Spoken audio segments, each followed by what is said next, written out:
നമസ്കാരം. എല്ലാ ദൂരദർശൻ പ്രേക്ഷകർക്കും ഈ പ്രത്യേക ബഡ്ജറ്റ് ചർച്ചയിലേക്ക് ഹാർദമായ സ്വാഗതം.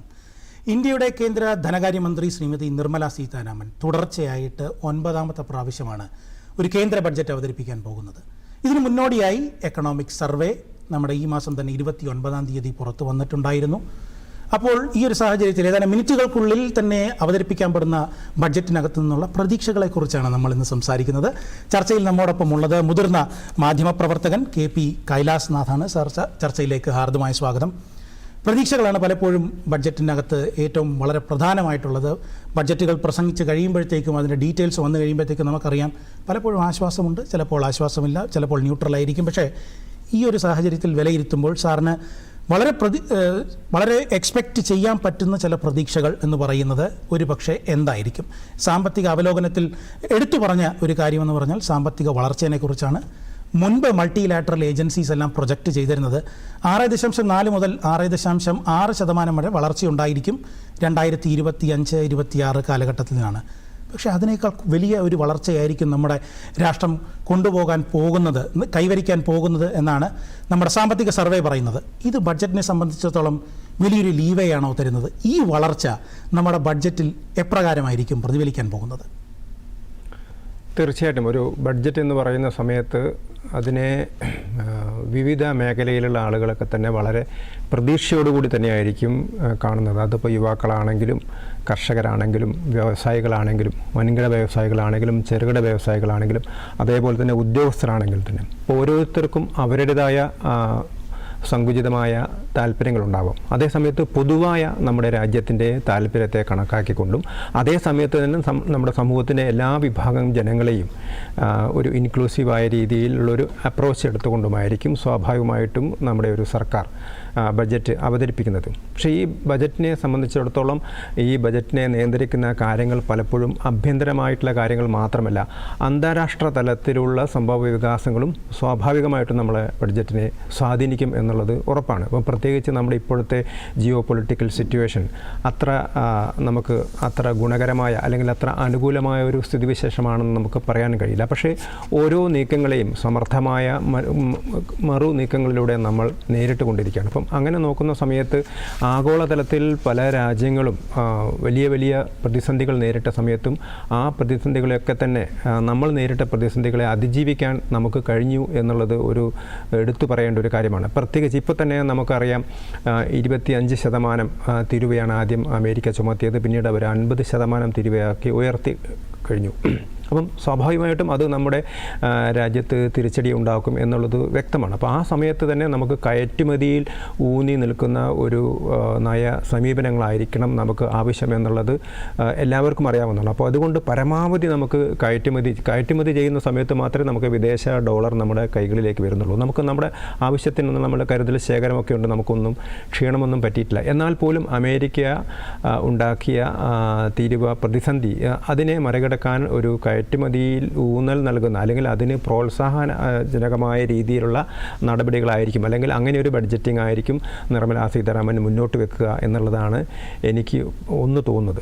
വളരെ രസകരമായിട്ട് സാമ്പത്തിക സർവേയിൽ ഈ എക്സ്റ്റേണൽ ട്രേഡിനെ കുറിച്ച്, നമ്മുടെ വ്യാപാരത്തെക്കുറിച്ച് പറയുന്ന ചില കാര്യങ്ങൾ നമുക്കൊന്ന് എടുത്തു നോക്കാം. അതായത് ഇന്ത്യയുടെ എക്സ്റ്റേണൽ എക്സ്പോർട്സ്, ടോട്ടൽ എക്സ്പോർട്സ് എന്ന് പറയുന്നത് 2024-25 സാമ്പത്തിക വർഷത്തിൽ $825.3 ബില്യൺ ആയിരുന്നു. ഇത് ഓരോ വർഷത്തെയും വളർച്ചാ നിരക്ക് നോക്കിക്കഴിഞ്ഞാൽ 6.1% വളർച്ചയാണ്. സർവീസസ് എക്സ്പോർട്സ് നമുക്കറിയാം, നമ്മുടെ GSDPയിൽ തന്നെ നമ്മുടെ മൊത്തം ആഭ്യന്തര ഉൽപ്പാദനത്തിൽ തന്നെ ഏറ്റവും വലിയ ഒരു പങ്ക് വഹിക്കുന്ന മേഖലയാണ് സർവീസസ് സെക്ടർ. അതിനകത്തുള്ള എക്സ്പോർട്സ് എന്ന് പറയുന്നത് എക്കാലത്തെയും ഏറ്റവും ഉയർന്ന നിലയായ $387 ബില്യൺ ആണ്. അതുപോലെ തന്നെ ഏറ്റവും കൂടുതൽ ആഗോളതലത്തിൽ തന്നെ രാഷ്ട്രങ്ങളിൽ ഏറ്റവും കൂടുതൽ റെമിറ്റൻസസ് നമ്മൾ ലഭിക്കുന്ന ഒരു രാഷ്ട്രമാണ് ഇന്ത്യ. ഏതാണ്ട് $135.4 ബില്യൺ ആണ് നമുക്ക് ലോകത്തിൻ്റെ പല രാഷ്ട്രങ്ങളിൽ നിന്നും ഇന്ത്യയിലേക്ക് റെമിറ്റൻസസ് ആയിട്ട് ലഭിക്കുന്നത്. ഫോറിൻ എക്സ്ചേഞ്ച് റിസർവ്സ് വർദ്ധിച്ചുകൊണ്ടിരിക്കുകയാണ്. പക്ഷേ സാർ ഈ പറഞ്ഞ ഒരു ആഗോളതലത്തിലുള്ള ചാഞ്ചാട്ടം വളരെ പ്രസക്തമായിട്ടുള്ള ഒന്നാണ്. ഇനി മറ്റൊരു വിഷയത്തിലേക്ക് ഞാനൊന്ന് കടക്കട്ടെ സാർ. അതായത് സംസ്ഥാനങ്ങളിൽ ഇലക്ഷൻ വരുന്നുണ്ട്. 4 പ്രധാനപ്പെട്ട സംസ്ഥാനങ്ങളിലാണ് ഇലക്ഷൻ വരുന്നത്. കേരളമുണ്ട്, തമിഴ്നാടുണ്ട്, വെസ്റ്റ് ബംഗാളുണ്ട്, ആസാമുണ്ട്, അതോടൊപ്പം തന്നെ യൂണിയൻ ടെറിട്ടറിയായ പുതുച്ചേരിയുമുണ്ട്. കഴിഞ്ഞ ഒരു 7-8 വർഷത്തെ ഒരു ചരിത്രം നോക്കുകയാണെങ്കിൽ നമുക്കറിയാം ബഡ്ജറ്റിനകത്ത് സംസ്ഥാനത്തെ എടുത്തു പറഞ്ഞുകൊണ്ടുള്ള വലിയ പ്രഖ്യാപനങ്ങളൊന്നും ഉണ്ടാവാറില്ല. അതിൽ നിന്ന് ഒരു ചെറിയ അബറേഷൻ എന്ന് പറയുന്നത് ഒരു പക്ഷേ കഴിഞ്ഞ വർഷത്തെ ബഡ്ജറ്റായിരിക്കും. അതിനകത്ത് ഇലക്ഷന് പോകുന്ന 2 സംസ്ഥാനങ്ങൾക്ക് പ്രത്യേകിച്ച് ചില പരാമർശങ്ങളുണ്ടായിരുന്നു. ഇത്തവണത്തെ ഈ വരാനിരിക്കുന്ന സംസ്ഥാന ഇലക്ഷനുകൾ കേന്ദ്ര ബഡ്ജറ്റിനെ സ്വാധീനിക്കാൻ സാധ്യതയുള്ളതായി താങ്കൾ കരുതുന്നുണ്ടോ? അതൊക്കെ എനിക്ക് തോന്നുന്നത് ചെറിയ ചില സൂചനകളൊക്കെ കണ്ടുകൂടായികയില്ല. കാരണം നമ്മളൊരു പുറത്തുനിന്ന് ഒബ്സർവ് ചെയ്യുകയാണല്ലോ ചെയ്യുന്നത്. പക്ഷേ ഈ പലപ്പോഴും ബഡ്ജറ്റിലെ പ്രഖ്യാപനങ്ങൾ എന്ന് പറയുന്നത് അതൊരു ആളുകളെ ആകർഷിക്കാനുള്ള അല്ലെങ്കിൽ ശ്രദ്ധ പിടിച്ചു പറ്റാനുള്ള ചില കാര്യങ്ങൾ എന്നല്ലാതെ മൊത്തത്തിൽ എടുത്തു നോക്കുന്ന സമയത്ത് നമുക്കങ്ങനെ ഒരു പ്രത്യേക പരിഗണന കൊടുത്തതായിട്ട് കാണാനും കഴിയില്ല. പക്ഷേ കഴിഞ്ഞ തവണ ബീഹാറിൽ ചില കാര്യങ്ങളൊക്കെ കൊടുത്തിരുന്നു എന്ന് നമുക്ക് മനസ്സിലാക്കാൻ കഴിയും. പക്ഷേ അതും ഒരു അഗ്രികൾച്ചറിൽ നിന്ന് കൃഷിക്ക് പ്രാമുഖ്യം നൽകുന്ന ഒരു പ്രക്രിയയുടെ ഭാഗമായിട്ട് അത് ഒരു ബീഹാർ സെൻറ്റേഡ് ആണെന്ന് തോന്നിപ്പോയത് കൊണ്ടാണ്. പക്ഷേ അതൊന്നും മറ്റു സംസ്ഥാനങ്ങൾക്കൊന്നും യാതൊരു ക്ഷീണവും അതിന് സംഭവിച്ചിട്ടില്ല. പ്രത്യേകിച്ച് ഇപ്പോൾ കഴിഞ്ഞ ദിവസം അമിത്ഷാ BJPയുടെ പ്രമുഖനായ നേതാവാണ്, അദ്ദേഹം കേന്ദ്ര ആഭ്യന്തരമന്ത്രിയാണ്. അദ്ദേഹം പറഞ്ഞത് പശ്ചിമ ബംഗാൾ വിജയിക്കുക എന്നുള്ളതാണ് തങ്ങളുടെ ഏറ്റവും വലിയൊരു ലക്ഷ്യം.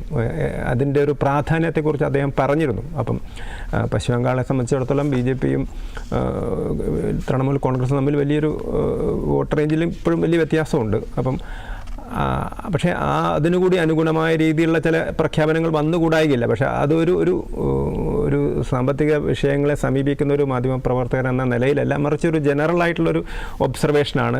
നമുക്ക് ചിലപ്പം അങ്ങനെ ഒരു ഊഹം, അത് ഒരിക്കലും ഞാനതൊരു വളരെ സാധ്യതയായിട്ട് പറയില്ല. പക്ഷേ ഒരു ചെറിയൊരു സാധ്യത നമുക്ക് തള്ളിക്കളയാനും കഴിയില്ല. പക്ഷേ എന്തു തന്നെ ആയാലും 4 സംസ്ഥാനങ്ങളിലേക്കും പോണ്ടിച്ചേരിയിലേക്കുള്ള തെരഞ്ഞെടുപ്പ് നടക്കുകയാണ്.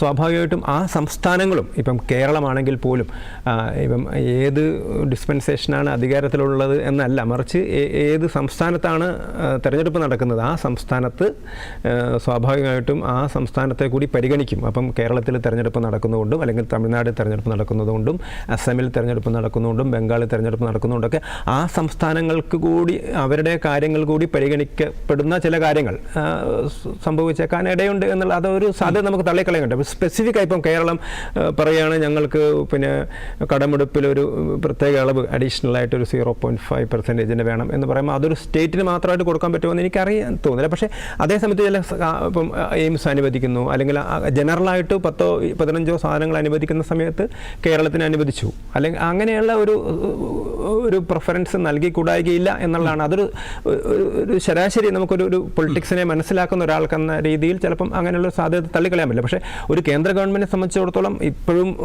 ഒരു ക്രൂഷ്യൽ സ്റ്റേജിൽ, കാരണം അന്താരാഷ്ട്ര രംഗത്ത് ഒരുപാട് സമ്മർദ്ദങ്ങളുണ്ട്. പിന്നെ നമുക്കിപ്പോൾ തന്നെ നമ്മൾ ഇൻവെസ്റ്റ്മെൻറ്റിലാണ് ഊന്നൽ നൽകുന്നത്. പക്ഷേ ഇൻവെസ്റ്റ്മെൻറ്റിൻ്റെ ഒരു കാര്യം നമുക്കത്ര ഗുണകരമായിരുന്നില്ല കുറച്ച് കാലഘട്ടങ്ങളിൽ. അതേസമയത്ത് നമ്മളൊരു കോമ്പറ്റിറ്റീവ്നെസ് വർദ്ധിപ്പിക്കുക, എക്സ്പോർട്ട് വർദ്ധിപ്പിക്കുക, അതേപോലെ തന്നെ എംപ്ലോയ്മെൻറ്റ് ജനറേഷൻ, ആ എംപ്ലോയ്മെൻറ്റ് ജനറേഷൻ ഉതകുന്ന രീതിയിലുള്ള നടപടികൾ കൈക്കൊള്ളുക. ഈ കാര്യങ്ങളിലൊക്കെ ആയിരിക്കും പ്രധാനമായിട്ടും കേന്ദ്ര സർക്കാർ നിർമ്മലാ സീതാരാമൻ മുൻകൈ എടുക്കുക എന്നുള്ളതാണ് എനിക്ക് തോന്നുന്നത്. ഈ സാധാരണക്കാർ ബഡ്ജറ്റിനെ കാണുമ്പോഴത്തേക്കും ഇതിനകത്ത് ബഡ്ജറ്റ് പ്രഖ്യാപനങ്ങളിൽ നോക്കുന്നതിൽ ഏറ്റവും ശ്രദ്ധയോടെ അവർ ഇരിക്കാനുള്ള ഒരു മേഖല എന്ന് പറയുന്നത് നികുതി നിർദ്ദേശങ്ങളെക്കുറിച്ചാണ്, എസ്പെഷ്യലി ഇൻകം ടാക്സിനെ കുറിച്ചാണ്. വരുമാനം നികുതി ഭാരം കുറയ്ക്കാനുള്ള ചില പരാമർശങ്ങൾ, അല്ലെങ്കിൽ ചില എക്സംഷൻസ് കൂടുതലുണ്ടാകാനുള്ള സാധ്യതകൾ, ഇതൊക്കെയാണ് ഏറ്റവും കൂടുതൽ സാധാരണക്കാരൻ സാലറീഡ് ക്ലാസ് അറ്റ്ലീസ്റ്റ് പ്രതീക്ഷിക്കുന്നത്. കഴിഞ്ഞ കുറച്ച് നാളുകളായിട്ട് നമുക്കറിയാം ഇതിനകത്ത് ഒത്തിരി പരിഷ്കാരങ്ങൾ വന്നിട്ടുണ്ട്.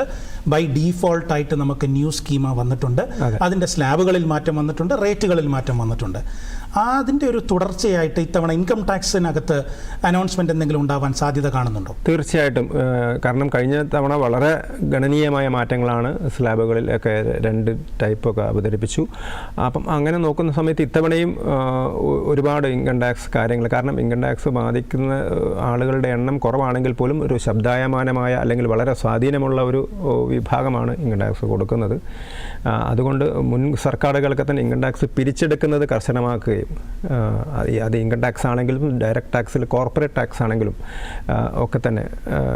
പിന്നെ അങ്ങനെ ഒരു സംവിധാനം കുറച്ചുകൂടി കാര്യക്ഷമമാക്കുക, ഇൻകത്തിൻ്റെ റിസോഴ്സ് ഇൻകം വർദ്ധിപ്പിക്കുക. അതേസമയത്ത് നിരക്കുകളിലെ വിഷയമല്ല. കാരണം പലപ്പോഴും എനിക്ക് കോർപ്പറേറ്റ് ടാക്സിൻ്റെ കാര്യത്തിലാണെങ്കിലും കോർപ്പറേറ്റ് ടാക്സൊക്കെ കറക്റ്റായിട്ട് പിരിച്ചെടുക്കുന്നതിന് പകരം നമ്മളിപ്പം 30% അത് 28% ആക്കിയാലും നമുക്കത് പിരിച്ചെടുക്കുന്നത് കൂടുതൽ കാര്യക്ഷമമാകുന്ന സമയത്താണ് സർക്കാരിന് അല്ലെങ്കിൽ ജനത്തിന് അതിൻ്റെ ഗുണം ലഭിക്കുന്നത്. അതേപോലെ തന്നെയാണ് ഇൻകം ടാക്സിനകത്തും. അപ്പോൾ ഇൻകം ടാക്സിനകത്ത് സാമാന്യ ജനത്തെ നന്നായിട്ട് ബാധിക്കുന്ന ഒരു വിഷയമാണ്. ഇൻകം ടാക്സിനകത്ത് ഒരുപാട് റിഡക്ഷനൊക്കെ വരും എന്നുള്ളൊരു പ്രതീക്ഷയാണ്. കാരണം ഒരു ബജറ്റിൻ്റെ തന്നെ ഒരു മുഖച്ഛായായിട്ടത് മാറും പലപ്പോഴും ഇൻകം ടാക്സ്. അതിനകത്ത് വരുന്ന ഇൻകത്തിൻ്റെ അതല്ല അതിൻ്റെ അകത്ത് വിഷയം. അത് ജനങ്ങളിൽ ഉണ്ടാകുന്നൊരു ഇമ്പാക്റ്റ്, പ്രത്യേകിച്ച് ഇലക്ഷനൊക്കെ വരുന്ന സമയത്ത് മധ്യവർഗത്തിനെ സ്വാധീനിക്കാനുള്ളൊരു സ്ട്രാറ്റജി എന്ന നിലയിൽ ചിലപ്പോൾ വളർച്ച നിരക്ക് കൂട്ടാനായിട്ട് ഒരു പക്ഷേ കൺസംഷൻ ഡ്രിവൺ ആയിട്ടുള്ള ഒരു ഗ്രോത്തിനെ കുറിച്ച് സർക്കാർ ചിന്തിക്കുകയാണെന്നുണ്ടെങ്കിൽ ഇൻകം ടാക്സിനകത്ത് ചില ഇളവുകൾ നമ്മൾ പ്രതീക്ഷിക്കേണ്ടിയും വരും. വളരെ സ്വാഭാവികമാണ്. ഈ വരുമാനത്തിനോടൊപ്പം തന്നെ വായിക്കേണ്ട ഒരു സാധനമുണ്ട്. ഒരു വശത്ത് നമുക്ക് വരുമാനം കിട്ടുന്നു, മറുവശത്ത് നമുക്ക് ചെലവുകളുണ്ട്. ഈ ചെലവുകളെ സ്വാധീനിക്കുന്നത് പണപ്പെരുപ്പമാണ്. നമ്മുടെ കഴിഞ്ഞ ഒരു 8 മാസത്തെ നമ്മൾ കണക്കുകൾ നോക്കിക്കഴിഞ്ഞാൽ ഏതാണ്ട് 1.6% അടുപ്പിച്ചാണ് നമുക്ക് ഇൻഫ്ലേഷൻ റേറ്റ് നിലനിൽക്കുന്നത്, പണപ്പെരുപ്പം എന്ന് പറയുന്നത്. പക്ഷേ റിസർവ് ബാങ്കിൻ്റെ തന്നെ ഫോർകാസ്റ്റ് വരുന്നത് അടുത്ത വർഷം അത് ചിലപ്പോൾ ഇച്ചിരി ഉയർന്ന നിരക്കായിരിക്കും. 2.6 മുതൽ 2 ആ ഒരു ബാൻഡിലാകാനാണ് സാധ്യതയെന്നാണ്. ആഗോളതലത്തിൽ പറയുന്നത് പണപ്പെരുപ്പം പലയിടത്തും കൂടാൻ ഇൻ്റർനാഷണൽ ഏജൻസീസ് പറയുന്നത് ഈ റേറ്റിനേക്കാളും ഒരു ശകലം കൂടുതലാണ്. ചുരുക്കി പറഞ്ഞാൽ ഒരു വശത്ത് വളർച്ചാ നിരക്ക് സംസ്ഥാനത്തിൻ്റെ കൂടാൻ സാധ്യതയുണ്ട്.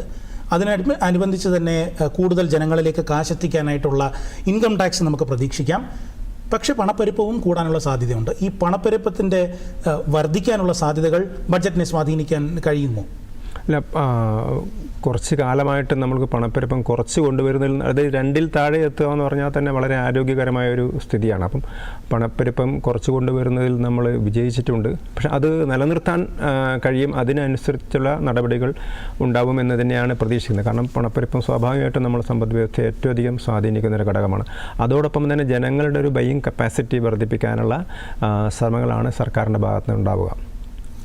ഈ താങ്കൾ കുറച്ച് മുമ്പേ പറഞ്ഞിരുന്നു ബഡ്ജറ്റിനകത്ത് ഒരുപക്ഷെ ഏറ്റവും കൂടുതൽ ഊന്നൽ നൽകേണ്ട ഒരു മേഖല എന്ന് പറയുന്നത് തൊഴിൽ രംഗമാണ്. അതിനകത്ത് ഒരു വശത്ത് സാമ്പത്തിക സർവേ പറയുന്ന ചില കണക്കുകളുണ്ട്. അതായത് 2025-26 സാമ്പത്തിക വർഷത്തിന് നോക്കിക്കഴിഞ്ഞാൽ 56.2 കോടി ജനങ്ങൾക്കാണ് ഈ PLFS സ്റ്റാറ്റിസ്റ്റിക്സ് അനുസരിച്ച് നമുക്ക് തൊഴിലുള്ള ജനങ്ങളെന്ന് കരുതുന്നത്. Labour force participation 56% ഉയർന്നിരിക്കുകയാണ്. അതിനകത്ത് ഫീമെയിൽ ലേബർ ഫോഴ്സ് പാർട്ടിസിപ്പേഷൻ, സ്ത്രീകളുടെ പാർട്ടിസിപ്പേഷൻ അളക്കുന്നത് അതും കൂടിയിരിക്കുകയാണ്. 35.3%. അൺഎംപ്ലോയ്മെൻറ്റ് റേറ്റ്, തൊഴിലില്ലായ്മയുടെ നിരക്ക് 4.8 ചുരുങ്ങിയിരിക്കുകയാണ്. അപ്പോൾ ഒരു വശത്ത് നമുക്ക് കൂടുതൽ ജനങ്ങൾക്ക്, കൂടുതൽ സ്ത്രീകൾക്ക് തൊഴിൽ നൽകാനുള്ള സാധ്യത നിലനിൽക്കുന്നു. അത് നമുക്ക് സാധിച്ചിട്ടുണ്ട് എന്ന് സാമ്പത്തിക സർവേ കാണിക്കുന്നു. പക്ഷേ മറുവശത്താണ് വളരെ ശ്രദ്ധേയമായിട്ടുള്ളൊരു വെല്ലുവിളി ഉയർന്നു വരുന്നത്. AI എന്ന് പറയുന്ന ആധുനികമായിട്ടുള്ളൊരു ടെക്നോളജിയുണ്ട്.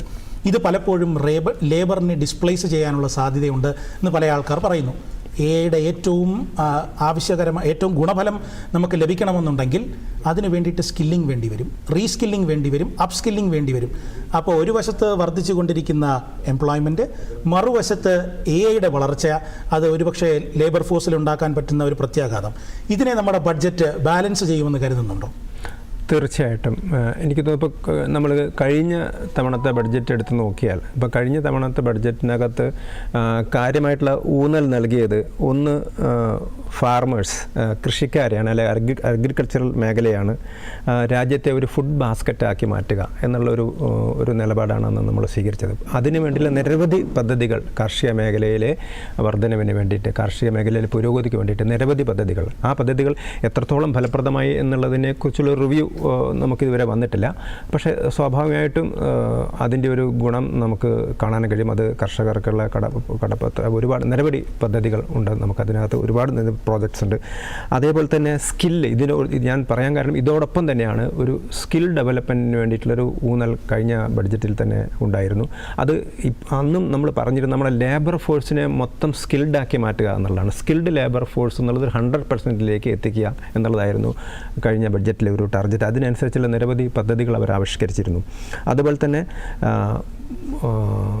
ദാരിദ്ര്യം പൂർണ്ണമായിട്ടും 0% പോവർട്ടി, അങ്ങനെ ഒരു ദാരിദ്ര്യത്തെ ഇല്ലാതാക്കി കഴിഞ്ഞാൽ തന്നെ നമ്മുടെ രാജ്യം പുരോഗമിക്കാൻ പറ്റും. അപ്പോൾ അതിനനുസരിച്ച് ആ ദാരിദ്ര്യം ഇല്ലാതാക്കാനുള്ള എംപ്ലോയ്മെൻറ്റ് ജനറേഷൻ, അതേപോലെ തന്നെ സ്ത്രീ ശാക്തീകരണം. സ്ത്രീ ശാക്തീകരണം എന്ന് പറയുന്ന സമയത്ത് ഒരു 70% സ്ത്രീകളെങ്കിലും എംപ്ലോയ്മെൻറ്റ് മേഖലയിലേക്ക് കൊണ്ടുപോകുക എന്നുള്ളതാണ്. അപ്പം ഈ ഒരു വിഷയം വരുന്ന സമയത്ത് നേരത്തെ പറഞ്ഞിരുന്നത് പോലെയുള്ള ആധുനിക ശാസ്ത്ര സാങ്കേതിക വിദ്യയുടെ ആ വളർച്ച നമുക്ക് അനുഗുണമായ രീതിയിൽ നമുക്ക് എടുക്കാൻ കഴിയും. ഇപ്പം മുമ്പൊക്കെ കേരളത്തിൽ തന്നെ നമ്മുടെ അത് നമ്മുടെ രാഷ്ട്രീയ സമീപനത്തിൻ്റെ പലരുടെയും കൊണ്ടായിരിക്കാം കമ്പ്യൂട്ടറിനെയൊക്കെ നമ്മൾ എതിർക്കുകയാണ്. കാരണം കമ്പ്യൂട്ടർ വന്നാൽ തൊഴിൽ നഷ്ടപ്പെടും എന്ന് പറഞ്ഞിരുന്നു. അപ്പം അതേപോലെ തന്നെയുള്ള അത് അന്ന് പലരും അത് ശരിയാണെന്ന് കരുതിയിരുന്നു, അല്ലേ? കമ്പ്യൂട്ടർ വന്നാൽ തൊഴിൽ നഷ്ടപ്പെടും എന്നുള്ള ധാരണ. അപ്പം അതിനെ നമുക്കൊരു പല മേഖലയിൽ നമുക്കത് തിരിച്ചടി ഉണ്ടായിട്ടുണ്ട്. അത് അവരുടെ ഒരു വീക്ഷണപരമായ സങ്കുചിതത്വമാണെങ്കിൽ പോലും അവരെ പലപ്പോഴും അതിനെ കുറ്റപ്പെടുത്താൻ പറ്റില്ല. കാരണം അത്രയും